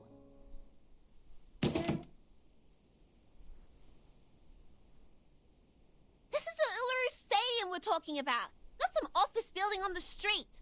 I will not let you in. I wouldn't have left the gate open if you told me your plan earlier. But what about the audience, Miss Spathadia? How are we going to look after their safety? If one of the walls or the ceiling collapses, how can they escape? Nothing like that has happened before. Not even one case in the past hundreds of years. Nothing stays the same forever. We have to foresee the danger before it is too late. They can run away from the danger themselves. Excuse me. You already figured it out, right? The stadium can get rid of fatigue from Arcanists and adjust their conditions and arcane abilities to their best. Even if accidents really happened, they can protect themselves. The prophets and diviners will also warn the others. We never needed metal bars above our heads to protect us. What about the human audiences? They have no superpower, nor super senses. They can't fly a broom or teleport themselves. They can't even get themselves out of a packed room. In your plan, how are you going to ensure their safety? Humans? What are they doing in the stadium?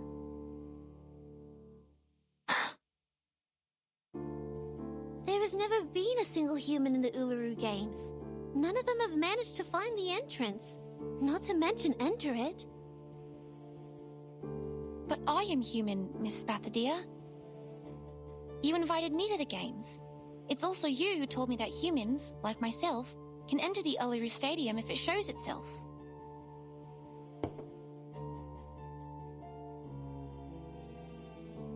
I thought you were different. You showed concern about Arcanists, and you helped us a lot. You're a kind human. But I'm not special. I'm no greater than any other humans. I don't deserve to be treated differently. I'm just one of the majority. An ordinary human. If I can be accepted by the stadium, so can other humans.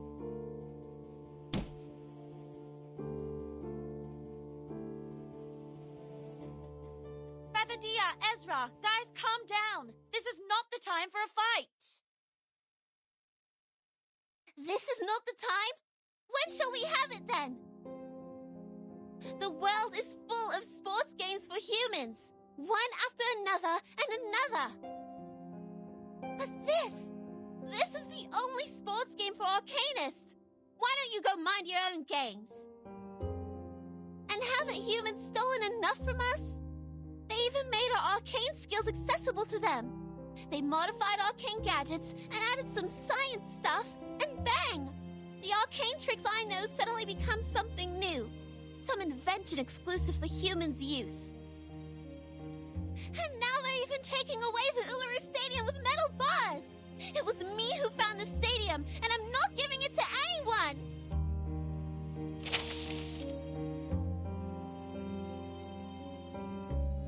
Taking away? No, I have never thought of taking anything away from you, Miss Fathadia. I was just trying to help. Like most of the Laplace researchers. We spend most of our time in the lab. We read, we study day and night. We weren't doing it to make humans noble, not for Arcanists. Those products and achievements, they are the fruit of the combination of Arcanum and science.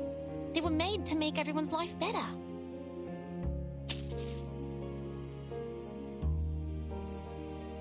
Make life better? Get out! You think I never saw the ad of Laplace? Guide Arcanum with science. Tame the orderless power with sense. That's what you tell the people!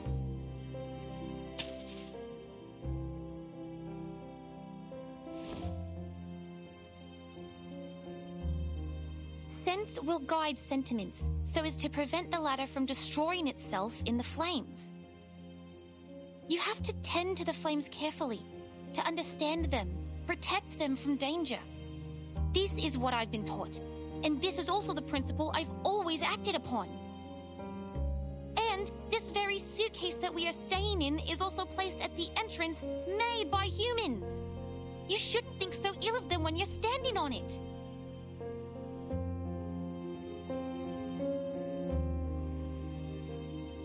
We were only trying to help. That's all.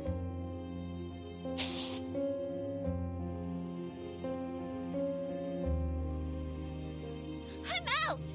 It's pointless arguing with a rude human who has no respect for Arcanists!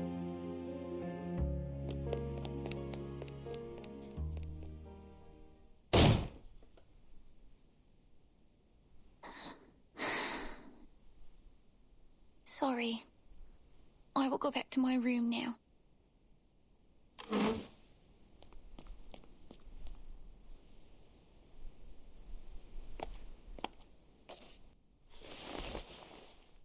It's a nice map.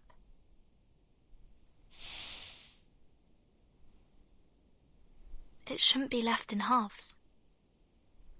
What do you think? I don't like the idea of giving up. And I have never messed up a job once I took it.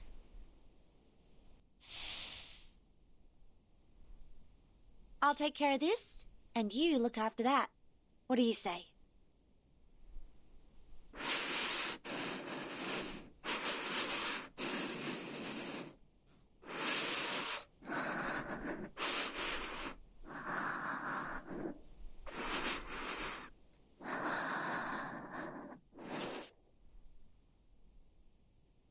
Ulu, are you alright?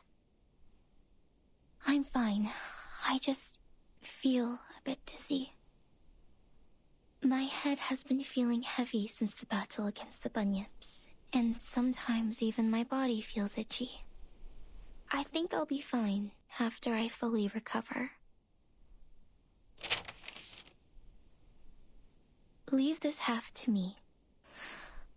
I'll talk to her. Thanks, Ulu. I'll request another raise of your accelerants from Laplace. Desert Flannel, you take care of Ezra. I'll follow the progress of the Foundation's examination. Let's move, friends.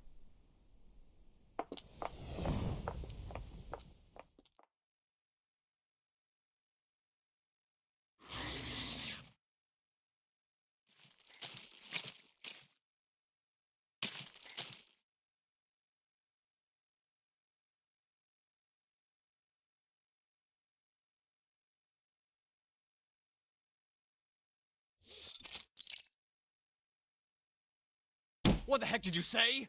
What do you mean, no other progress? Progress of the Uluru Stadium renovation? Who the heck will buy our newspaper for this piece of shit?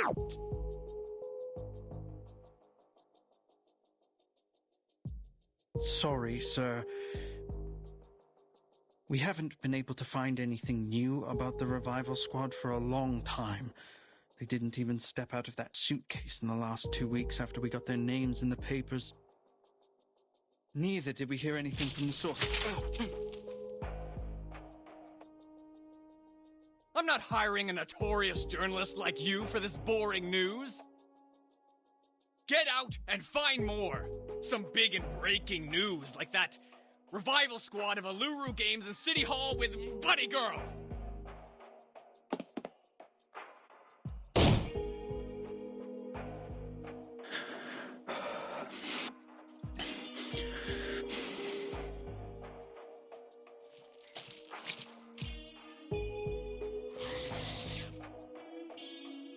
It's you. Good timing.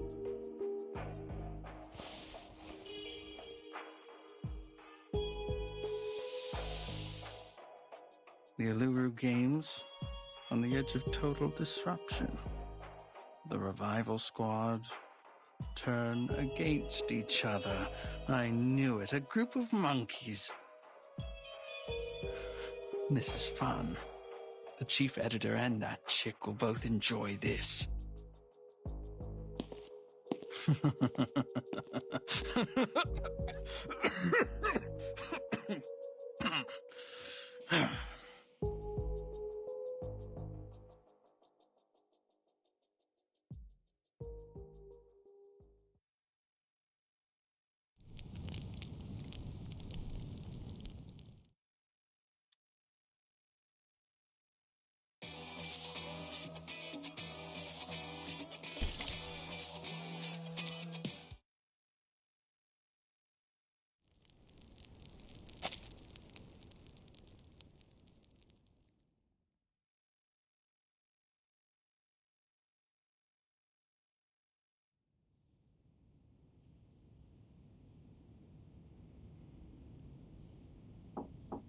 Hi, it's Vertin.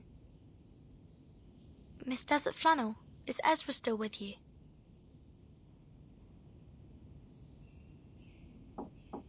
Miss Desert Flannel? Spathadia has decided to supervise the construction herself, and Ulu is now with her at the site. I'm wondering how you are doing with Ezra. No response. Are they... not in the room? I knew it. Huh? Showing Ezra what the world is like. Be right back. Desert Flannel.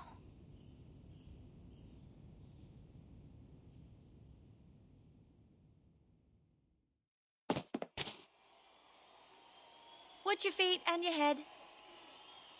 The people here never look down. That's how you get muddy shoes when you're out here. Here, take my hand.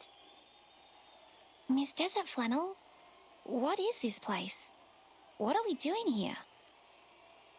Something that needs to be done, and something that needs to be said. Hey, big bloke, don't get in my way!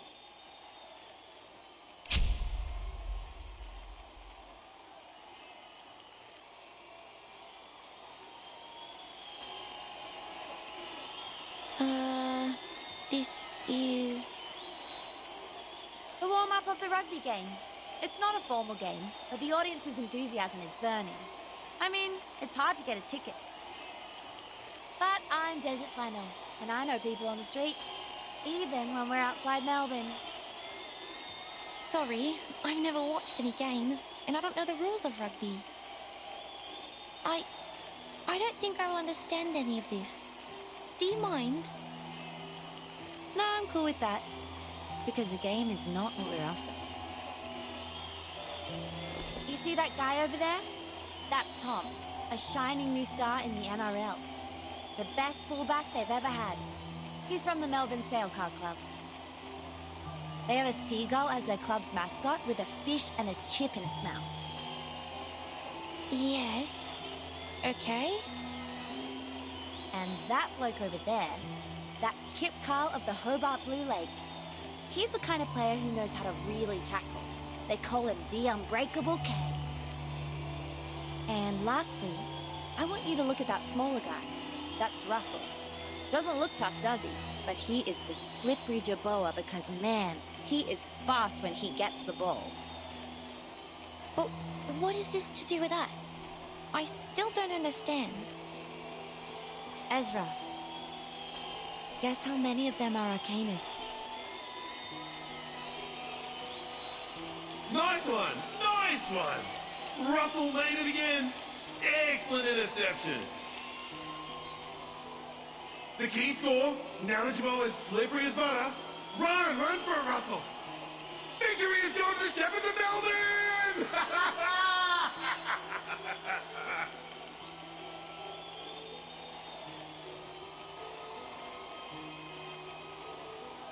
Russell! Russell! Russell!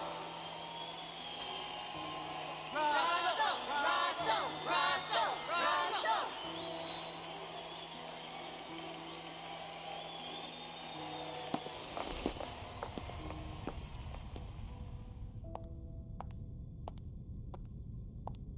Mankind is known for their physical resilience and endurance.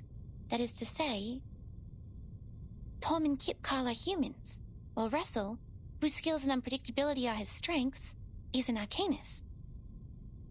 A reasonable deduction. Physical resilience and varied skills are indeed the respective features of mankind and Arcanists. However, things are not as simple as they appear.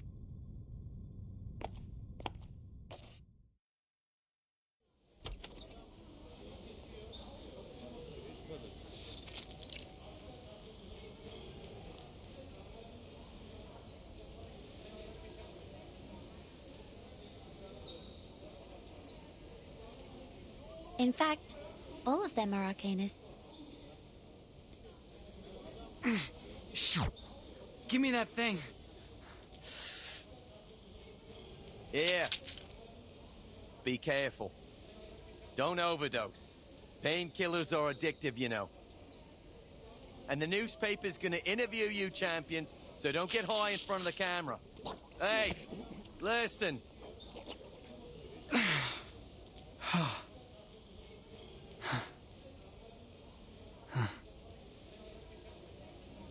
Sporting is great fun, but it can also be dangerous, especially for sports like rugby, MMA, or boxing, which involve a lot of intense physical contact. And the Arcanists who are good at healing will naturally become the best athletes of all. 15 minutes. That's all they take. Most of the arcane treatments take only 15 minutes to heal the patient. And before that happens, the athletes would just take painkillers to help themselves get through the game. And after the 15 minutes, they are refreshed and healthy, like those athlete dolls you find in the souvenir store. They can slide, impact like a maniac, and don't have to worry about missing any important sporting sessions if injured. This is an advantage? That's right. An unbelievable advantage.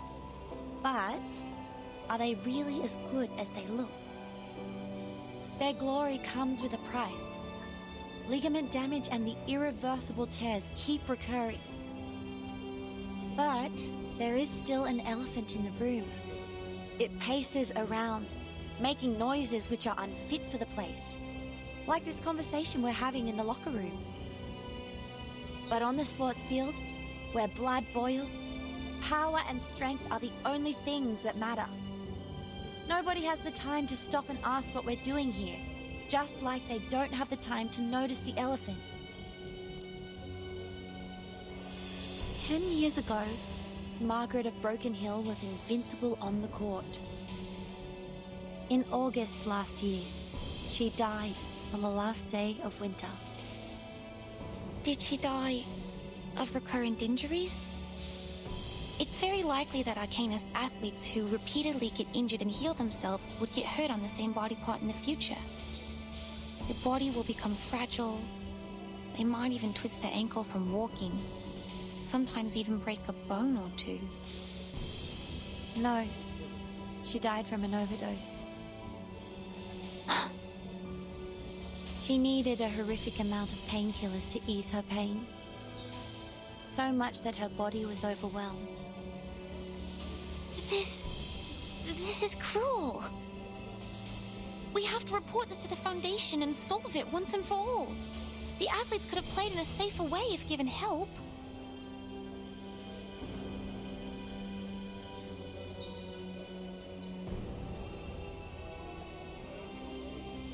But what if I tell you the Arcanists also don't have a choice?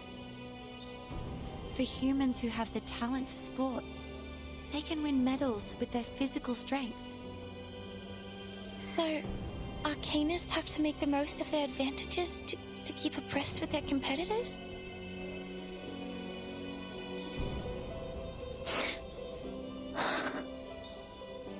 I had no idea. I'm sorry, truly.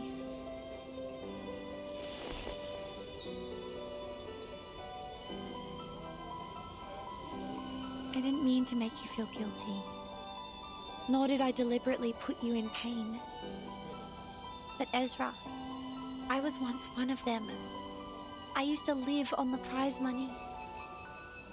I'm only telling the truth. It is happening every day, every moment, and every second. Drug addiction, premature senility, and irreversible physical damage. This is almost a destined end for every Arcanist athlete.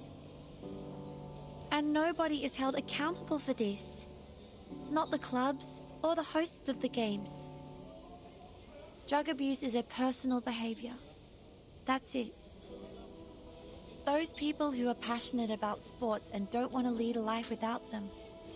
I have no idea how they would make a living or handle a quiet life, so I know they don't have much of a choice. The sport industry of humans is generous. They offer equal chances to human and Arcanist athletes. But it's also cruel, and the athletes are like the girls in Cinderella's story who wish their feet would fit the glass slippers.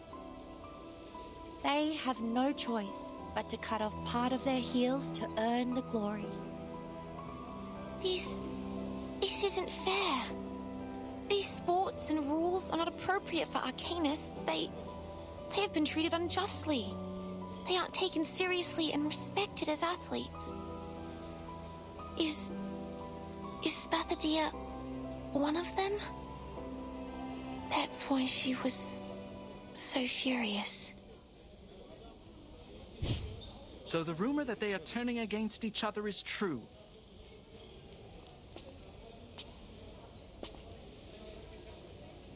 Camera, this way. This is the human representative of the event.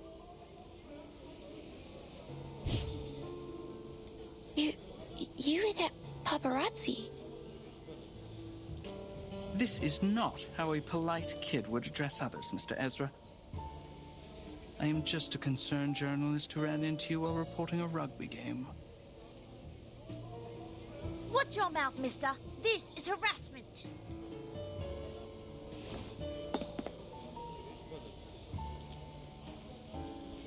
We are cornered. Then we will break his camera and let him know the price of being a long-tongued liar.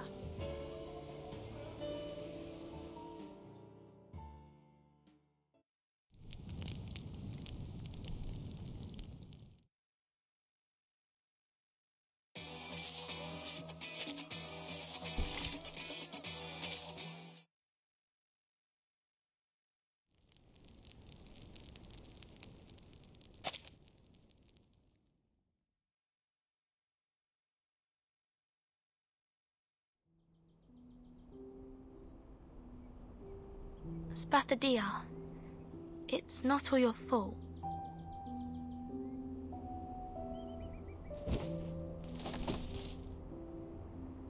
No, you don't have to be nice. I'm not capable of the job. I should have known when I couldn't even fill in some forms correctly. I don't know how to supervise the construction team. They all left and my schedule's in a mess now.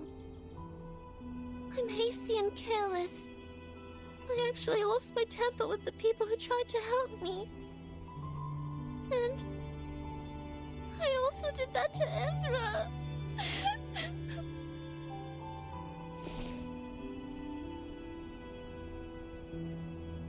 I know he has no ill intention, and he's not a bad guy. Maybe some humans mistreated us, but that has nothing to do with him. And all the others. I should have got out of his face right away. I screwed up the Uluru Games. What I did was not out of friendship or sportsmanship at all. I'm just a nuisance and not qualified for the priestess. Flammy, listen. Come here and listen to me.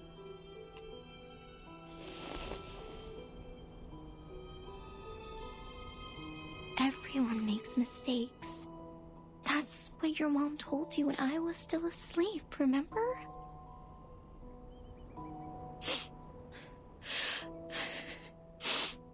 Yes. Everyone makes mistakes. Especially young people. We were of the same age in the past. It feels awkward to talk like an elder to you. But now, I have to address you as child. You are 14 now. Remember what I was like at your age? I appeared out of the campfire, so young and naive. My flame was beautiful, yet lethal as well. I couldn't control myself, not to mention understand others. But my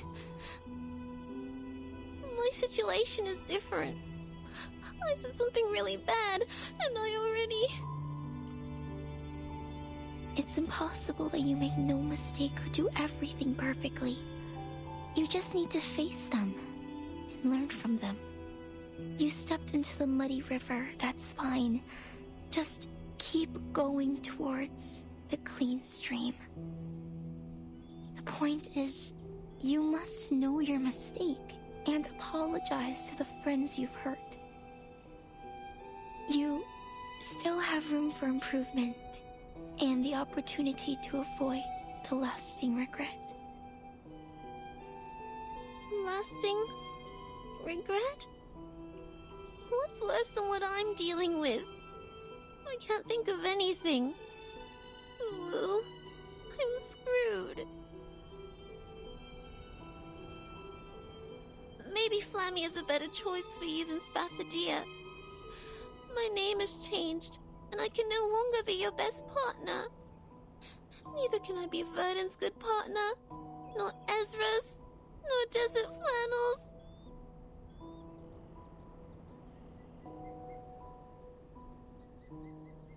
This is my second life, but I still feel like an idiot. What was I like in the previous life? Did I grow up? Did I hurt my friend?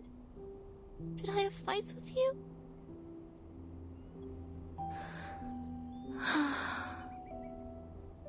Remember our fight, Flammy? Yes. We were arguing who contributed the most to the first games. What a trifle. That's right. We had a huge fight over this trifle. We never meant to win the fight. All we wanted was recognition and love. But in the end, we didn't talk anymore. This lasted for several days. Then I tried to find you to make it up. Make it up? I don't remember that at all. Because I didn't make it. You were in the distance when I found you. The next second, you were attacked by a toxic red snake ambushing from the bush. Its venom made you pass out within seconds. The witch doctor stayed by your bed for 3 days before they sent you to the grave. I didn't even have the chance to apologize.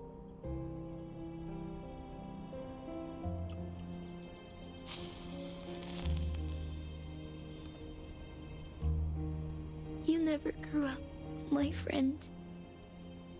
I'm already an old flame after such a long time, while you are still a teenage girl. So, I'm really happy to see you again, and really sorry that we once grew apart. I see. Thank you for telling me, Ulu.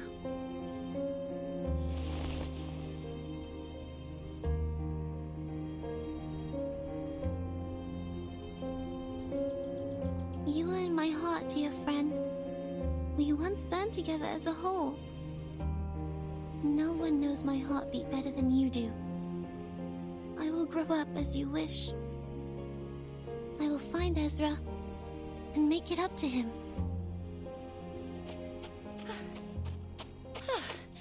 Isn't that convenient?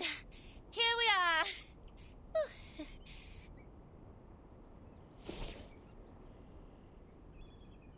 Desert Flannel, Ezra, what's the hurry?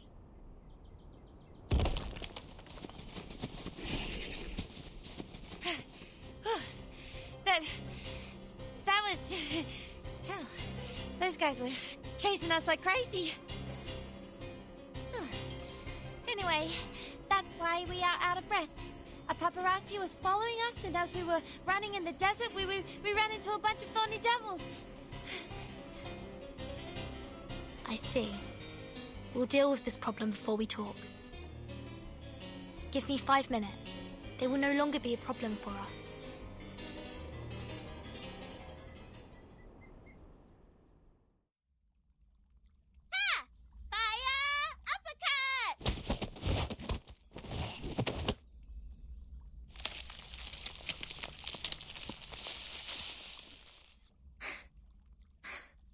Yes! Finally drove them away. 2 weeks ago, you were in the column Whose Heart is Hurt by Fire Kangaroos and Housing Stress. Huh?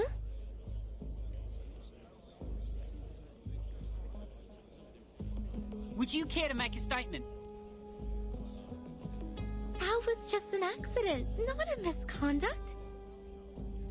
The fire goes out of control very easily, as it's fire after all. Young people. Besides, you and your fellow team members were seen chasing after a metal UFO on the back of a wooden horse. Rumor also has it that an alien power is behind the revival of the Uluru Games, and the very power has also controlled your mind. Would you run a checkup to clarify? What do you mean? Mr. Alien T is good and kind. He has never had any ill thoughts. Ah, Mr. Alien T, is that the name?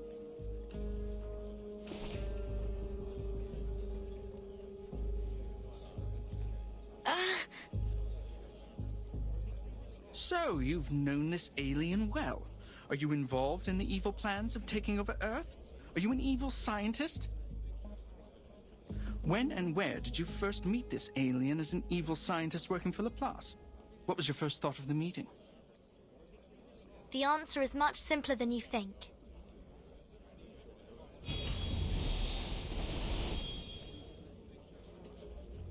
Mr. Alien T and I met in a very simple way. It was in the office of a Foundation branch, New Mexico, USA. My first thought, well, there's a UFO here. Vernon, you're back! Huh? What's that thing beside you? Greetings, Miss Bathania. I've heard about the legendary story of yours.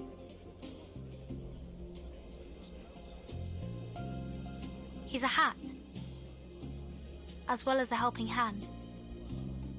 And greetings to everyone. I'm Slouch Hat. Garrett, go, go!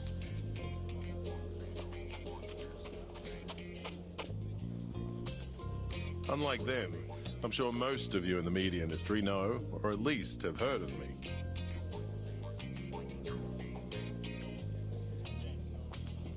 I'm a member of the Northern Australia Rangers, also the spokesman of the St. Pavlov Foundation Australia branch. These days, the reopening of the Uluru Games has attracted much focus, and speculations have reached such a pitch that we have to respond. Here, I will answer your questions about the Uluru Games. Starting from you, the ardent Mr. Makawar.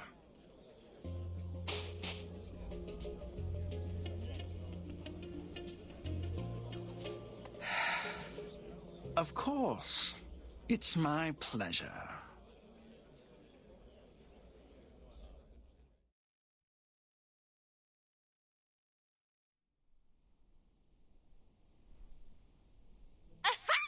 Did you see Mako's face? It made my day. I feel happy, contented, overjoyed. Now that we have the Foundation's people on our side, he can off for good. You know him well. He's our enemy, Verdin. He's your enemy? Mind what you're saying. We are not enemies. I don't even know him. You don't even know him? And he's not your enemy. I don't quite get your relationship.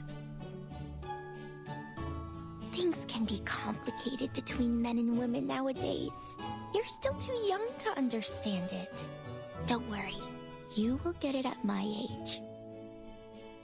So it's a kind of experience one must grow old enough to learn.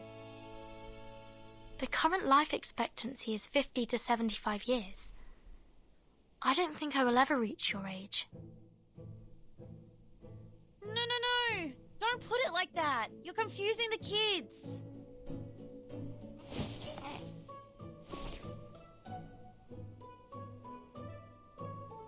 Alright, now I, as one of the parties involved in this story, will explain it to you very clearly. Oh, wait! What? Where's Ezra? He's not here. He just went back to his room. He didn't come out when we left.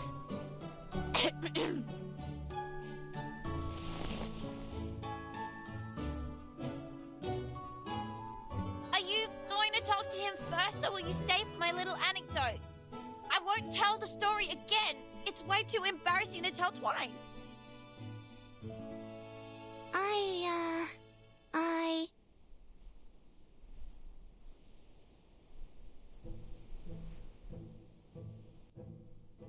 I'll listen to your story first, and then I'll go talk to him right away.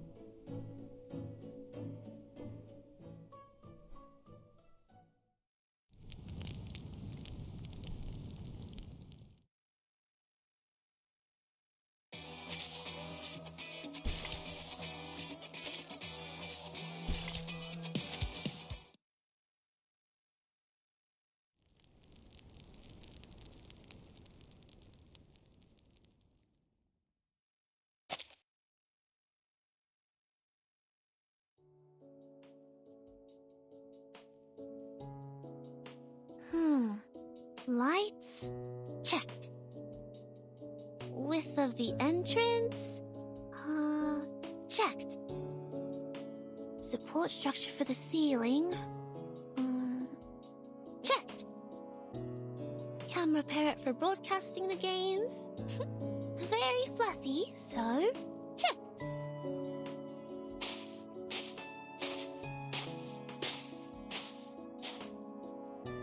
Spare torch for the Uluru Flame, obstacles for steeplechase, tenacity of the branches and temperature of the red clod. Alright, checked. Only one more item to go before the flame lighting ceremony this midnight.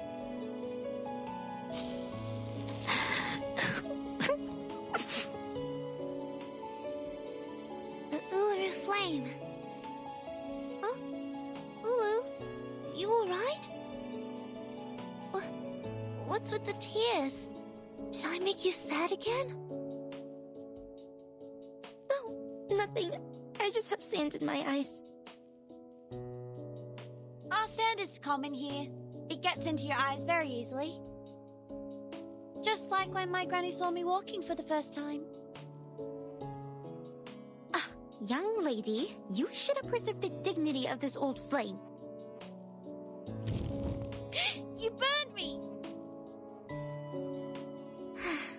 Ulu burning hot and energetic. Checked.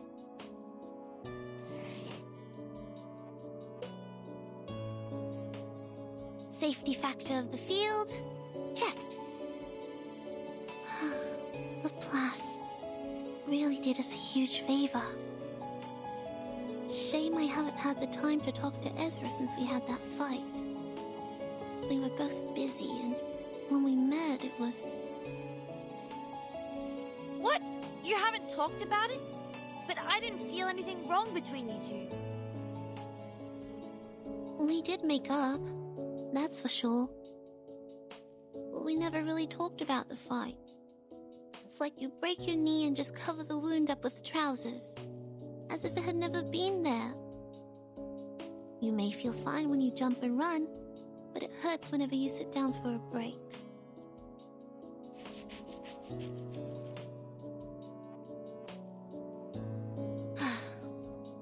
I wonder if Ezra and Verdon are going well with the patrol. Relax, Flammy. It will be the opening ceremony tomorrow.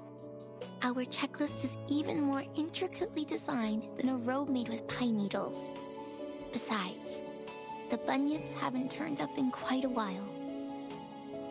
Everything is working like an unsinkable ship at sea.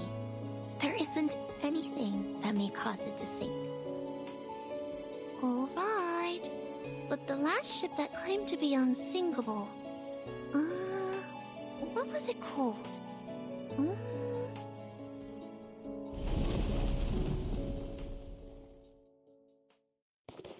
Oh, I got it! We have an emergency! It's called the Titanic!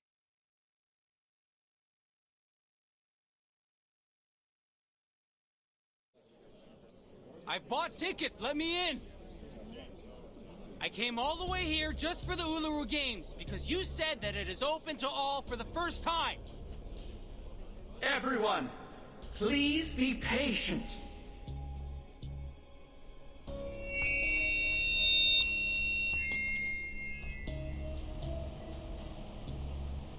We are now standing at the entrance to the Uluru Stadium, and this is where the rumored reincarnator will come with flames and bring about the rain. The rain will comfort the thirsty travelers and soothe their dry heels. I guarantee you, as the ambassador of the games, that no matter what your lineage is, you are welcome here as long as you have a ticket. All you need to do is wait patiently and with sincerity. Sincerity? We followed the guide and circled around the desert for a whole day. We need water and food. Some kids have become dehydrated. Yes, we need water! We need to get into the Uluru Stadium! You've promised us! We need water! We need to get into the Uluru Stadium! We need water!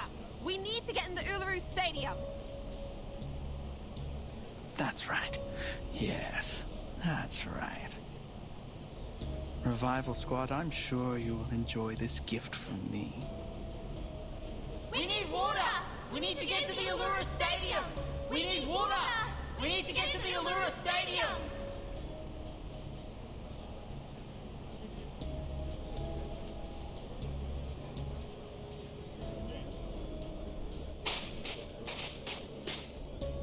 Gosh, it's him, that guy. How shameless. We never sold a single ticket, or invited so many outsiders to the game. How can they tell such a lie? He's whipping up public opinion, just his greatest strength. I took a glance at the crowd. There were at least 3,500 of them out there. Not a number Mikawa can incite alone. Some of them must be his accomplices. I'm sure they are good at mobilizing, swindling, blackmailing and stuff. It's the Eucalyptus Brotherhood. The leader is one of them. I know his face. Darn.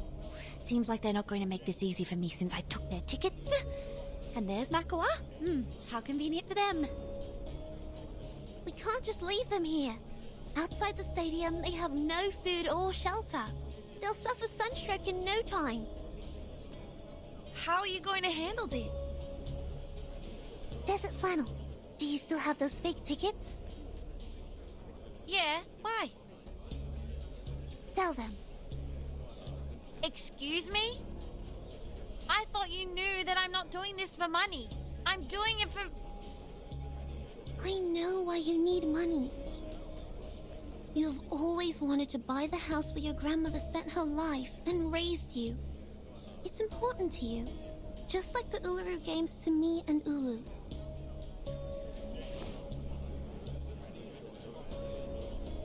Ezra, Verdun, please contact the Foundation for help. Desert Flannel, I need you to prepare to guide the crowd and maintain order. Pathadia, you're not planning to... Let's go all out, mates. I am going.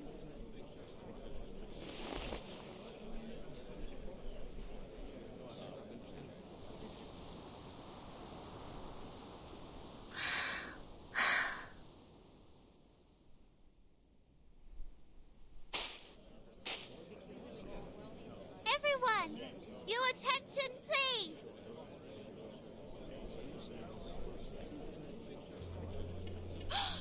That is the daughter of the Uluru Stadium! Behind her! She's the girl in the newspaper! What? That girl is the reincarnator? Oh dear, there she is! And look, that flame! Isn't that the Uluru flame in the newspaper? Open the gate for us, priestess! Show us the Uluru Stadium! Open the gate for us! We have tickets! We have tickets!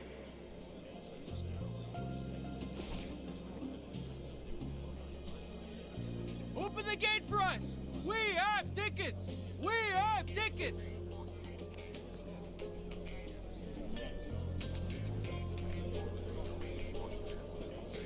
Look at those girls, my friends. That is Miss Lithodia and Miss Ulu. The newspapers have been praising them for facilitating the union of mankind and the Arcanists, bringing back the true spirit of sporting events and calling them the pioneer peacemakers. In the name of the Uluru Flame, I swear it's not a lie. Of course, of course. You are not lying. You never lie. No lies have been spoken. Every word was true. A junior student from Melbourne, an old soul, a reincarnator. What's her attitude and what will she do? Please, find out with me!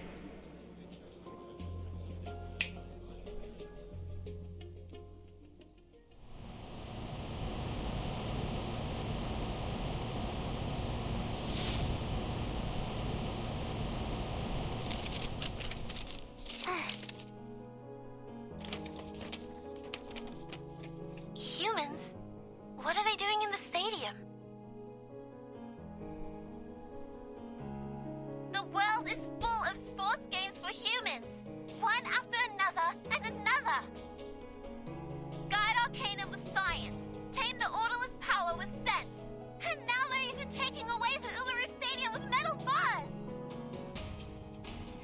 That's... How ridiculous! She said she stands for peace, yet she has never considered mankind's safety, technology, assistance, or rights. Arcanist Miss Arcanus. That's all she's talking about. It's the voice of the priestess. How could she say that? Nonsense. It is the first Uluru Games with the help of Laplace human technology. They've been talking about equality, peace, and love all the time. Damn you! How could you be so despicable? All the constructions are built by Laplace. These are all human contributions. I'm out of here.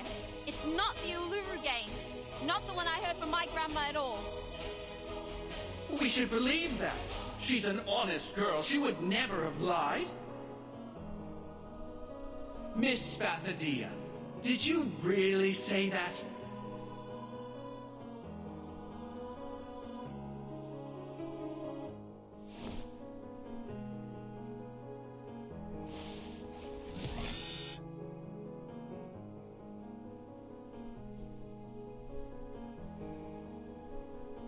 Flammy, confront it.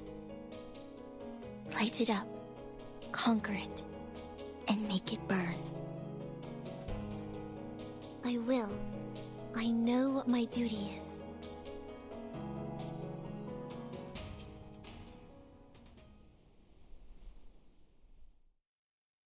You were right, Mr. Makura. I did say that. I take responsibility for every word heard in that photo. But people, listen to me!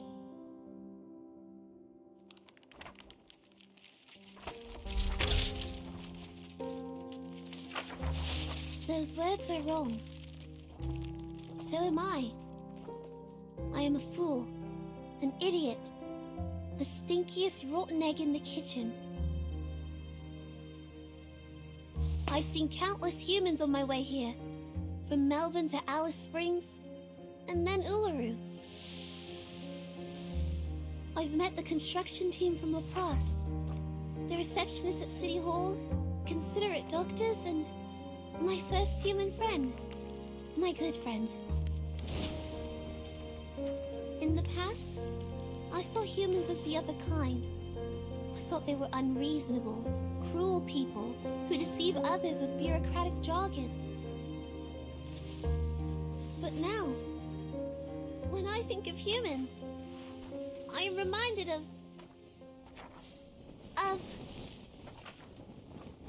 of my friend.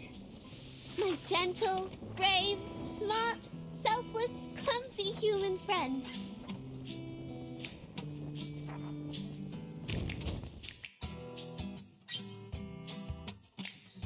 What are you going to... Confront it, light it up, conquer it, and make it burn for you.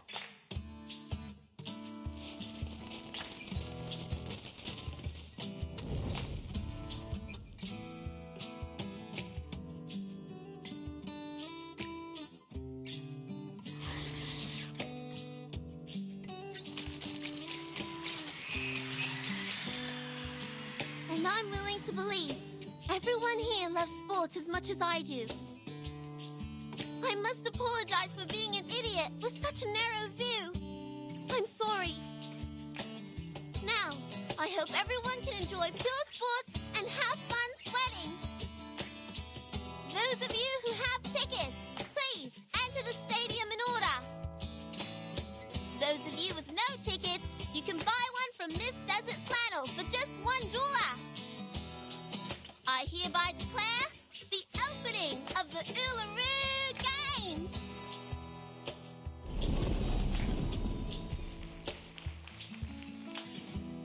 Everyone is welcome! Damn it! How come? The source has confirmed the rift between them. Run. If I'm fast enough, there's still a chance.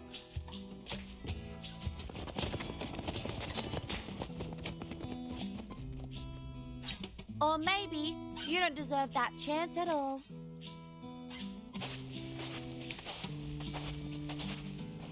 We've got a helping hand. More than one hand. Aha! This is what we call the Hammer of Justice. Take that, you little long-tongued pig! I will pull your tongue out through one of your eye sockets! You should have known better than to mess with me!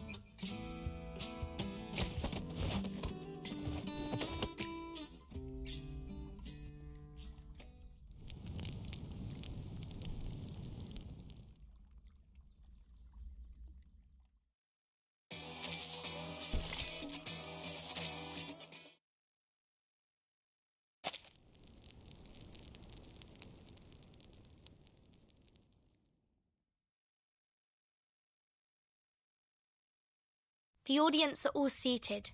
No stampede or jostle, not to mention injury. All the human athletes have registered, and their mixed sporting events with the Arcanist athletes have been properly planned and are ready to start in 3 days. I'm done. I can't even move a finger right now.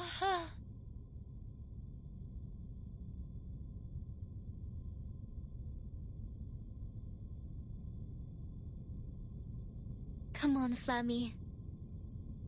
It's our turn.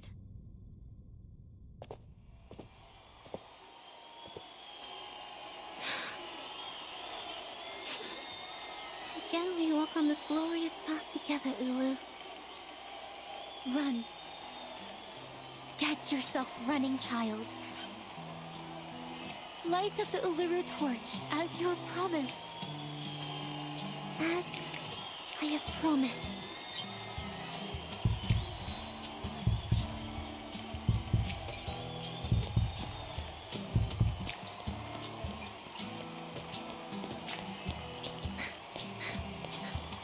I am running, even though the day I last ran here was 1,000 years ago. It feels just like yesterday to me. I ran across the long track, stepping on the burning red soil. I am sweating like a sparkling star. I am going to the top of the stadium to light up the torch. Ulu? Ulu! Have I grown up as you wish? Am I new and different now?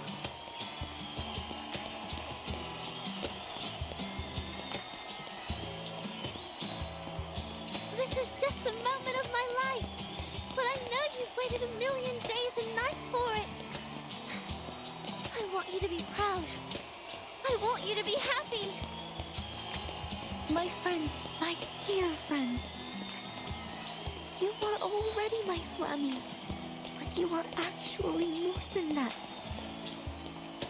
You are also my Spathadia, my little girl. You have grown up as I have dreamt of countless times. The snakes who didn't lay a single tooth on you. Both your body and mind are intact. Hey, what's that? The Uluru flame is dropping water!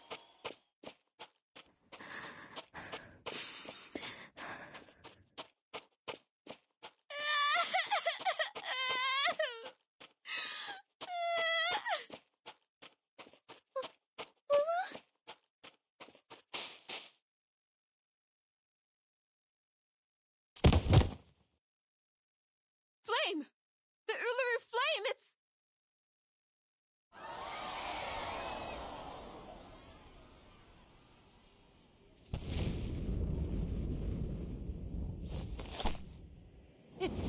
It's the kid of Laplace!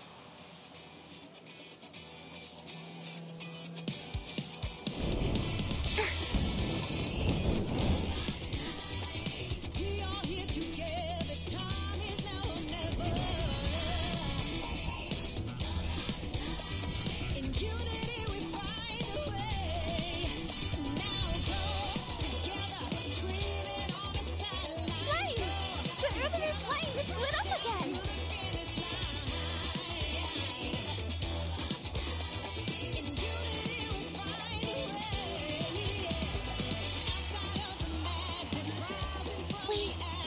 We did it! The opening ceremony took place just as we planned. Yes! Ezra!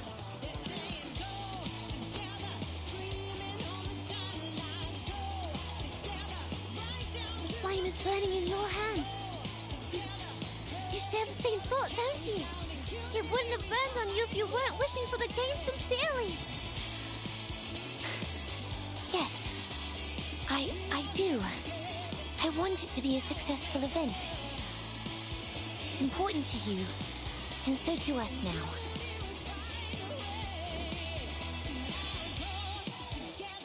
Mankind and Arcanists who are here with us or following the event through radio, TV, or internet, I invite you to witness the blazing of the Uluru torch. She is Ulu, the noble spirit of peace, hard work, and competition. In the past thousands of years, the holy fire has been to the highest mountain and touched the rocks in the deepest sea, taking the peace and all other noble qualities to every corner of this world. It was also brought out of this world, into space by rockets, and traveled among the stars. From ships to spaceships, from one hand to another, it has journeyed far. And now, for the first time, the torch to be lit has come to the flame. The flame is burning in the joint hands of human and Arcanist. We hereby swear we shall forget the hatred, conflict, turbulence, and chaos of the past. We shall run in the name of sportsmanship. We shall walk in the original form of man. We shall compete against each other, not for victory, but for participation.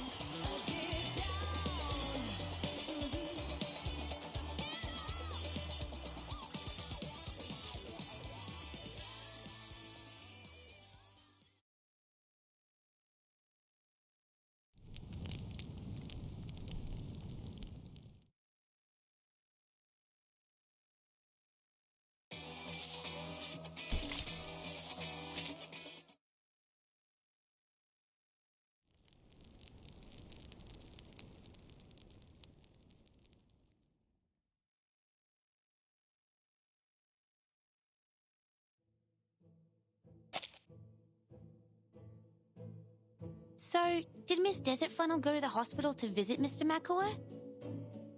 Yeah, she bought all the magazines with that photo and brought them to... Oh, wait. I guess you don't know the story between Desert Flannel and Makua. No idea.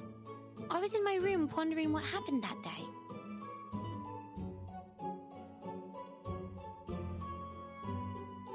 Don't look at me like that. I've told you I'll never repeat that story again.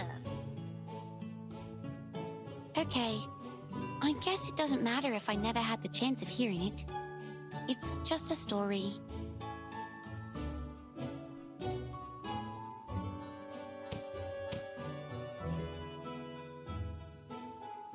Fine, I will. I will tell it to you.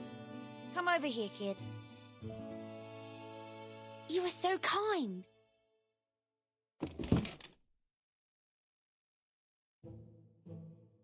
You must all know that I have many jobs. These part-time jobs eat away most of my time, but the clients who gave me these jobs never let me go home empty-handed.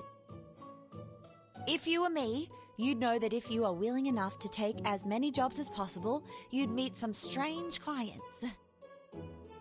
Like going to a school day pretending to be someone's mum, or braiding the hair of a punk hound in 302 pigtails for a blind man. Or waiting for a rare bird at midnight, carrying a camera which was expensive enough to pay for my apartment. I know. Sometimes my colleagues in the class would also hire others to help collect information they need.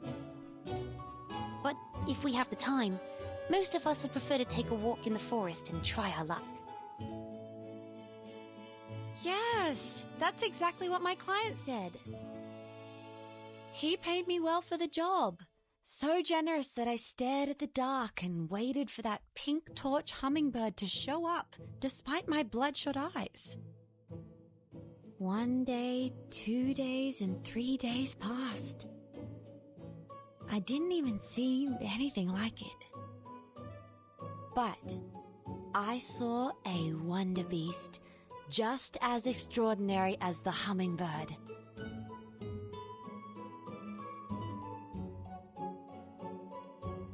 A pink glittering platypus. Pink glittering platypus? It's pink and it's glittering. And who knows whether pink torch hummingbird is a strange nickname for that platypus. Of course I have to take a picture of it. But you know, a bird lover won't need a picture of a platypus. So I sold it to Kidding Fun, a children's magazine. What happened next should be very evident to you, if you read enough bad novels. Is that... Yes, that's right. That platypus was Makua, who took the transformation potion. Ah, but why would he do that? Perhaps he was looking for some fun, or maybe it was an accident? Anyway, according to him, someone pulled out a prank on him, and it was definitely not his own choosing. He quit his job the moment that picture was published. He left his friends and family and became a revenger, striving to put me into a miserable situation just like what he has gone through. So this time, after I made this fortune, I bought the apartment and every copy of that issue of the magazine. Were you planning to sell them all to Mr. Makua? No, of course not. Who do you think I am? I picked him up at the hospital, took him somewhere quiet, and burnt all the magazines in front of him. He was, oh my gosh, crying so loud. That was pleasant to hear.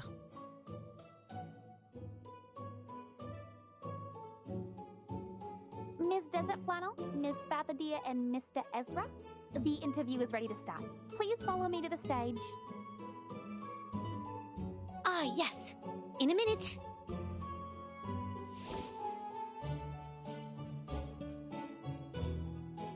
Did you get the ending of the story? No, not really. So there is something neither Arcanists nor humans can understand. Perhaps we can ask Vertin later. She's a bit older than us, but she's not here today. I think she went to the stadium with Miss Ulu.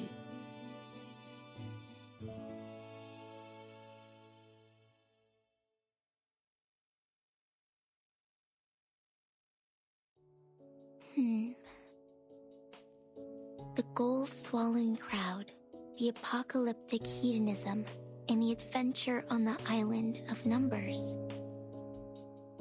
So this is what the world has become when I was in slumber for all these years. I have experienced countless rains, and have even seen the rainbow above Uluru, but I've never seen anything like the storm.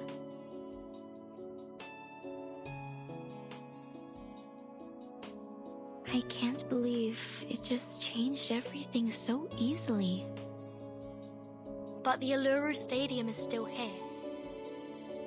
I know there are spots with mysterious power in this world. They can provide a slim chance of survival in the storm. And the stadium is exactly one of them. Such a place will be desired by different forces one day. It's just a matter of time. Like the Manus Vindictae you talked about. To them, the Uluru Stadium is like a piece of meat to a hungry wolf. That's right. The Foundation has already launched the Uluru Guarding Project. It will be a long-term mission and involves a heavy workload, and the Australia branch doesn't have enough manpower for it. Fortunately, a lot of people went to the visitor window of the branch. They are worried about the stadium? Yes, a lot. They volunteered to station here to protect it, even at the cost of their own time and effort. They have built the Uluru Guardians, which consist of 31 arcanists and 29 humans. There are doctors, writers, taxi drivers, newsstand owners, and so on. And they are all among the audience of the games. You made it, child. This is indeed a brand new beginning.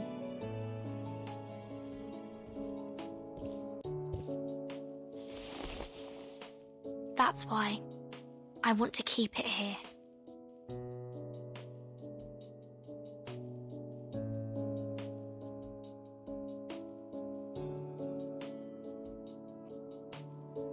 We shall run in the name of sportsmanship. We shall walk in the original form of men. We shall compete against each other, not for victory, but for participation.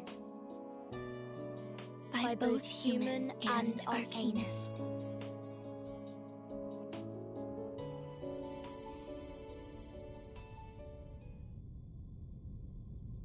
No matter how many times the storm reshapes the world from top to bottom, no matter how the times or the lifestyle change, no matter how ignorant people become, whenever they open the gate to the Uluru Stadium again, they will remember the spirit and faith it has been conveying.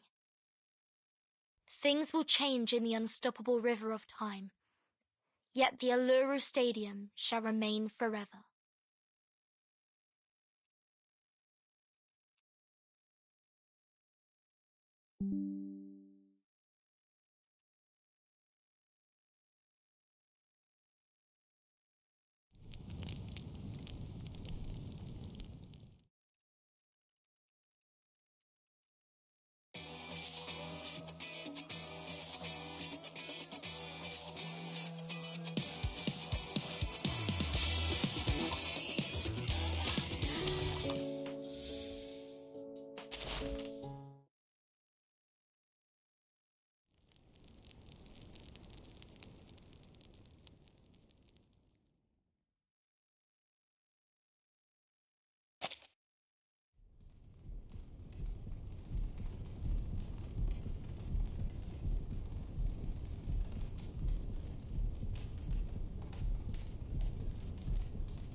How are you? Can you hear me? Shall we continue our unfinished conversation?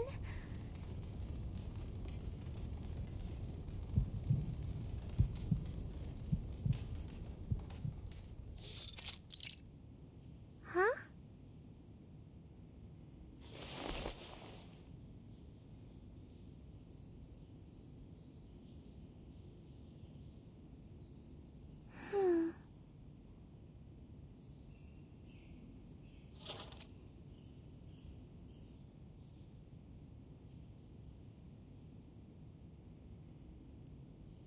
Muffin?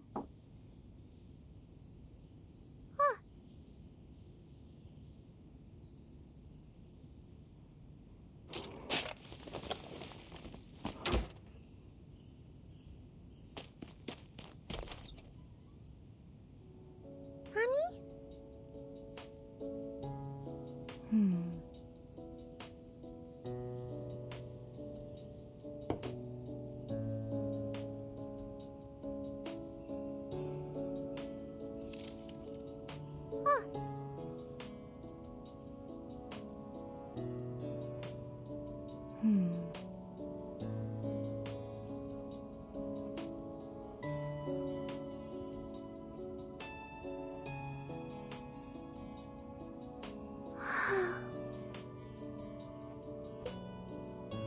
It's okay.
Good girl.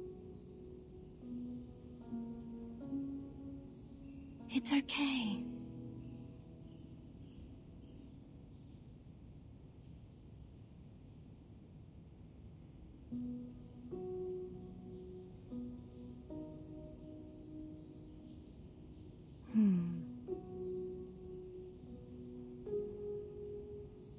Honey? Sure enough. But... Yes.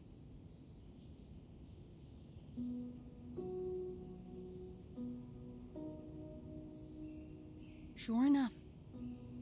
But... Yes.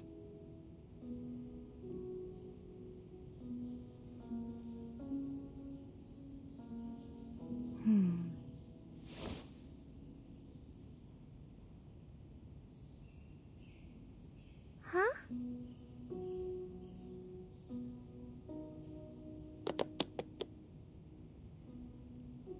I will be. I must.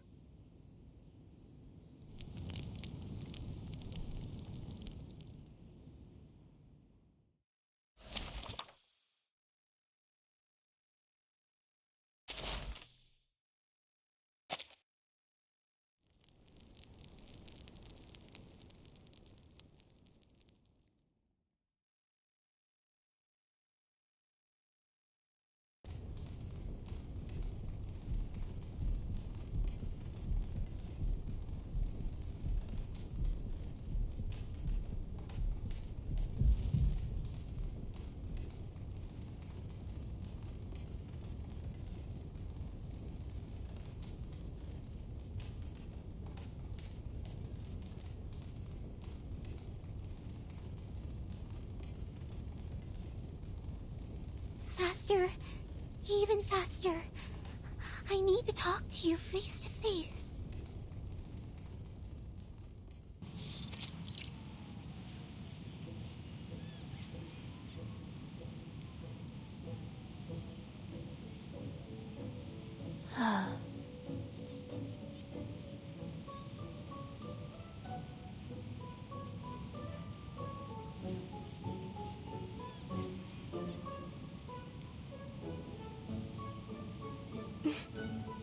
Oops. Oh dear.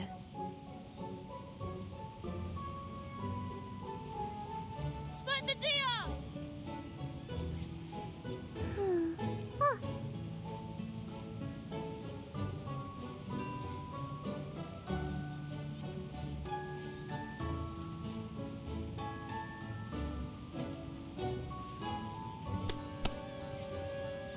Oh dear.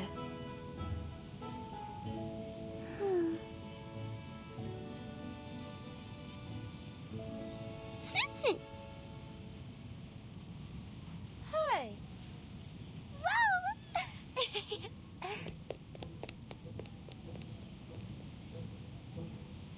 Hold on.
要配潮湿的鹅卵石，分出些火焰，马上就能点燃篝火。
Is everything all right?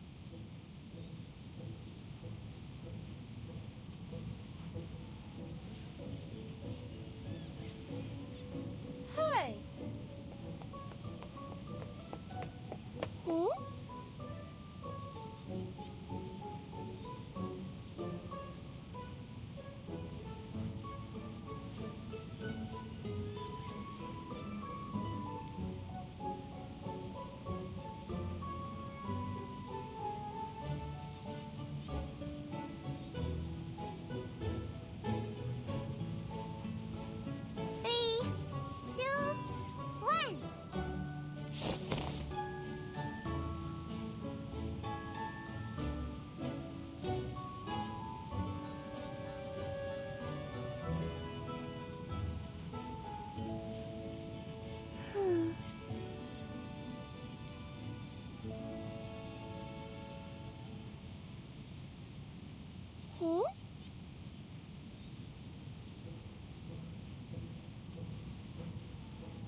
Oh dear.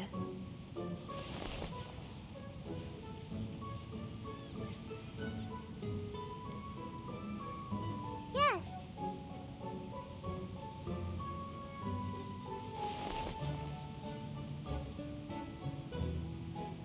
Maybe.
you remember Malinky? Or the sports game? Are you still you?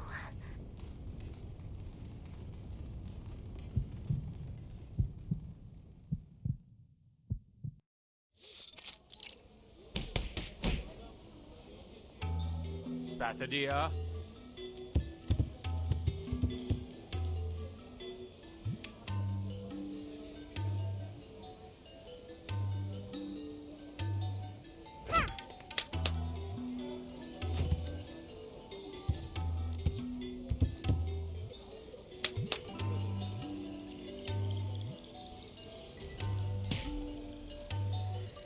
All right. Are you all right?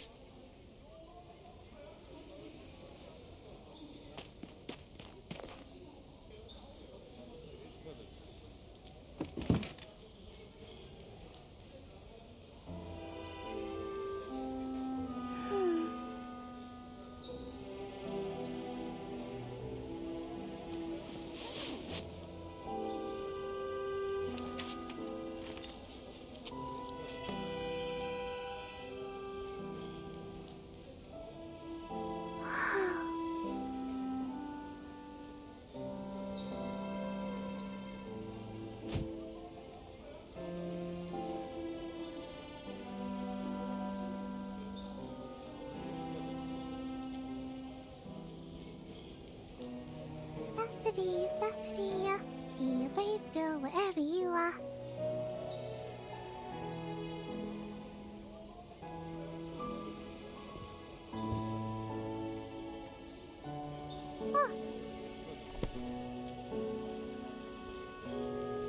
No worries.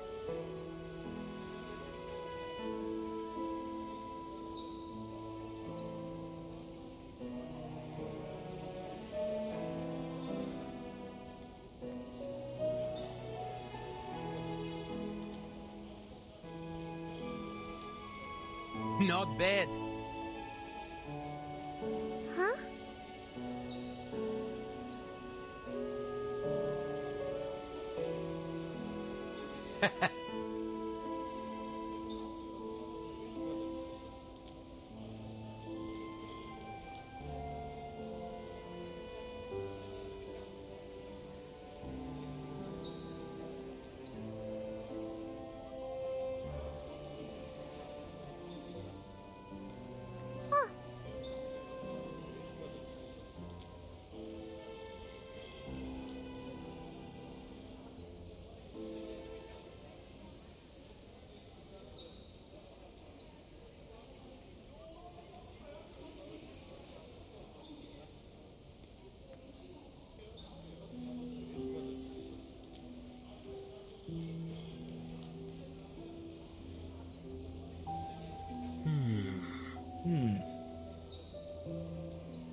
I see.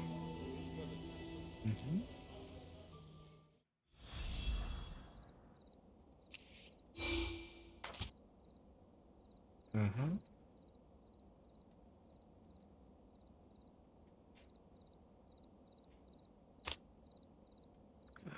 待机状态。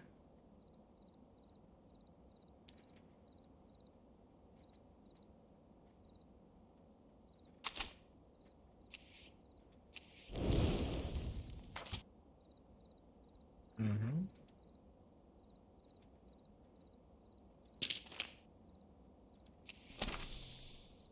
一张训练表。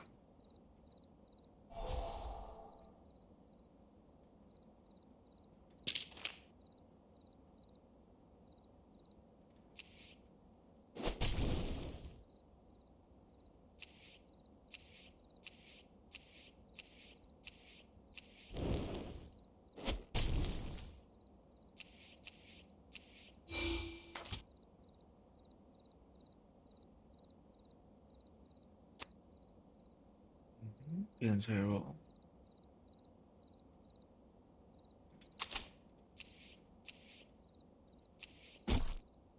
好了。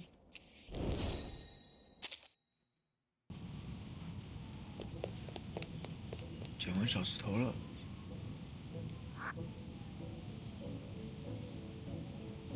嗯哼。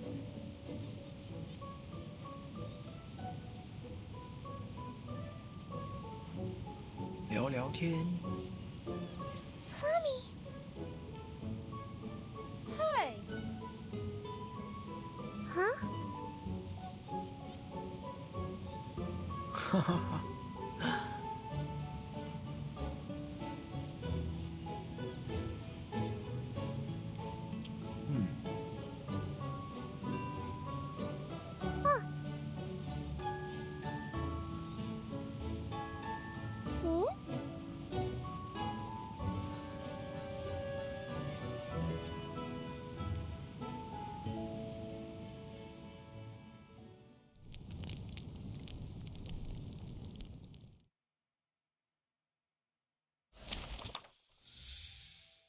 高温以外，玩完这边就关了。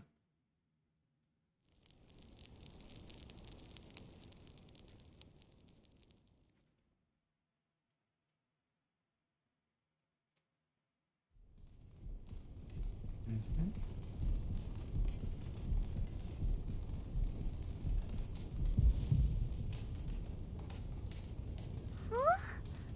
I assume my flame is brighter than before. Now I can clearly see the pattern on her clothes.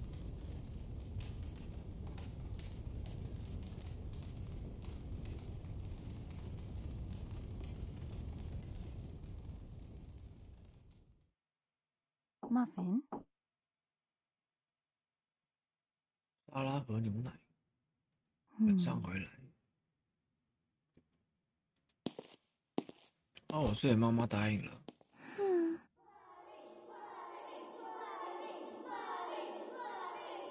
Flammy!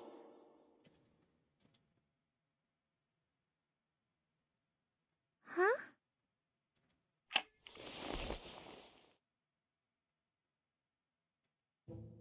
Huh. Honey?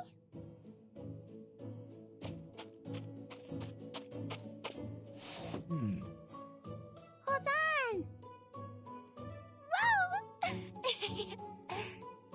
Hey! 哈哈。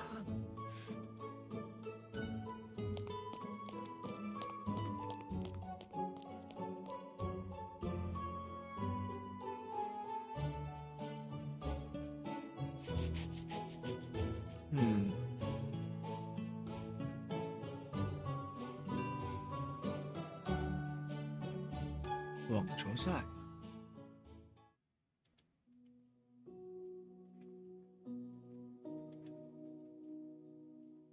野营跟钓鱼。How about that? Huh? 哇，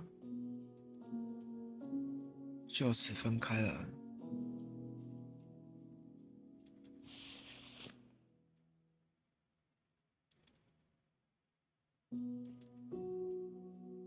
哇，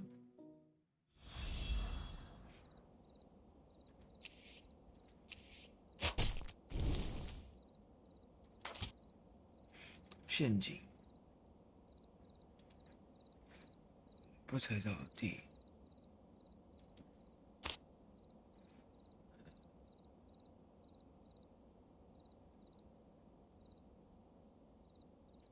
嗯哼。哦。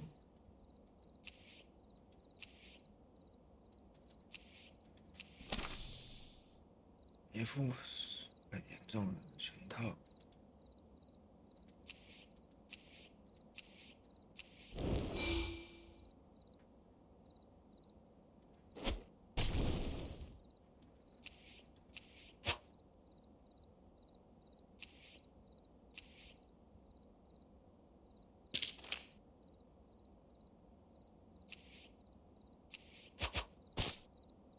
哦 ，ouch！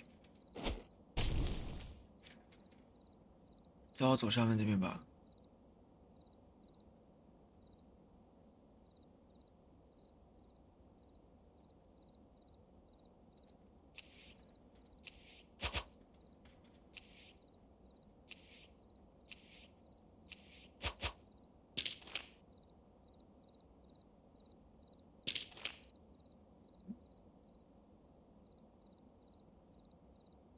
那怎么过去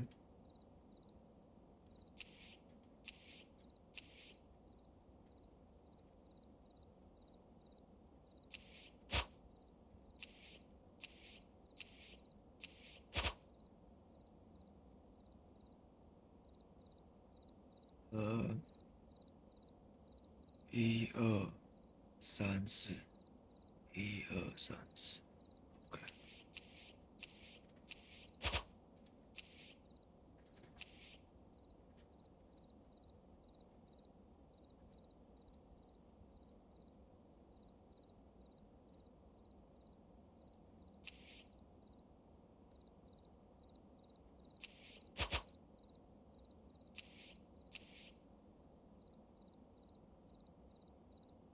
不行哎、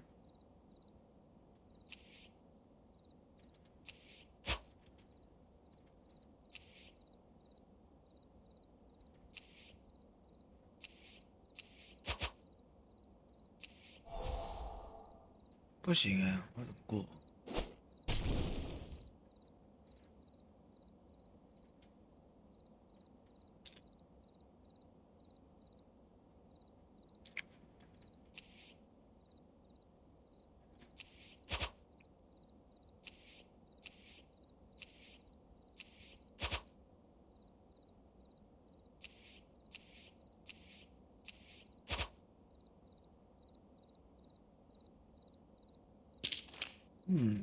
这样怎么过？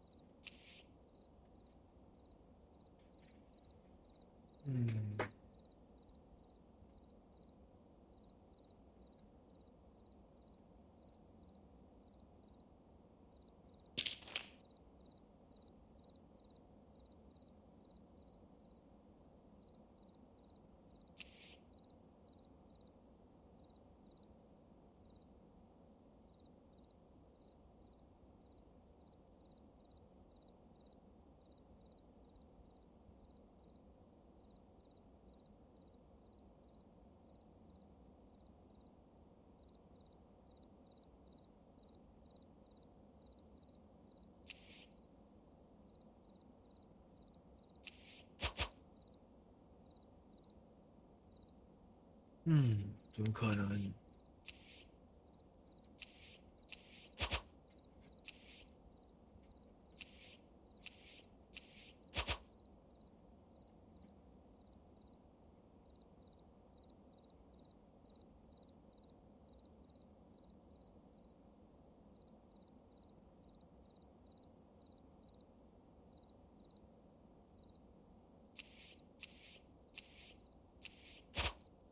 ？No， 过。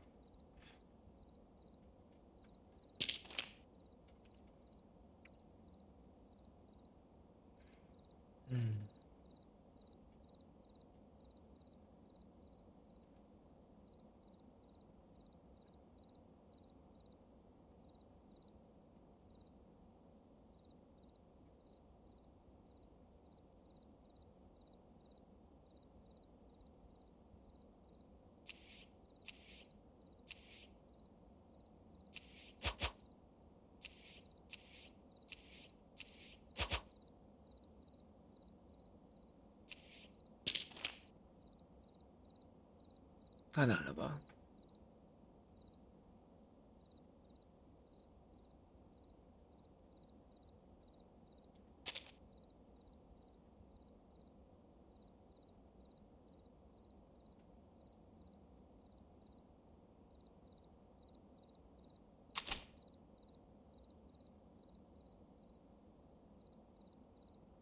一定要走到这边才能点燃，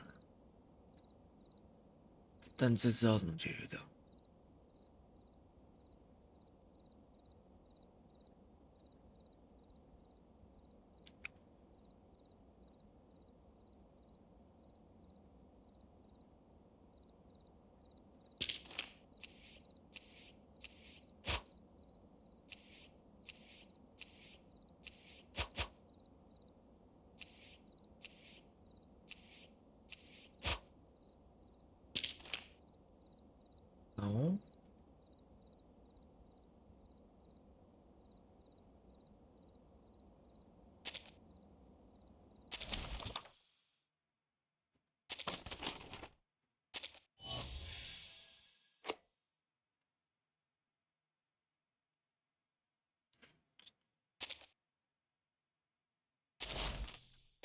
先到这边吧，可惜。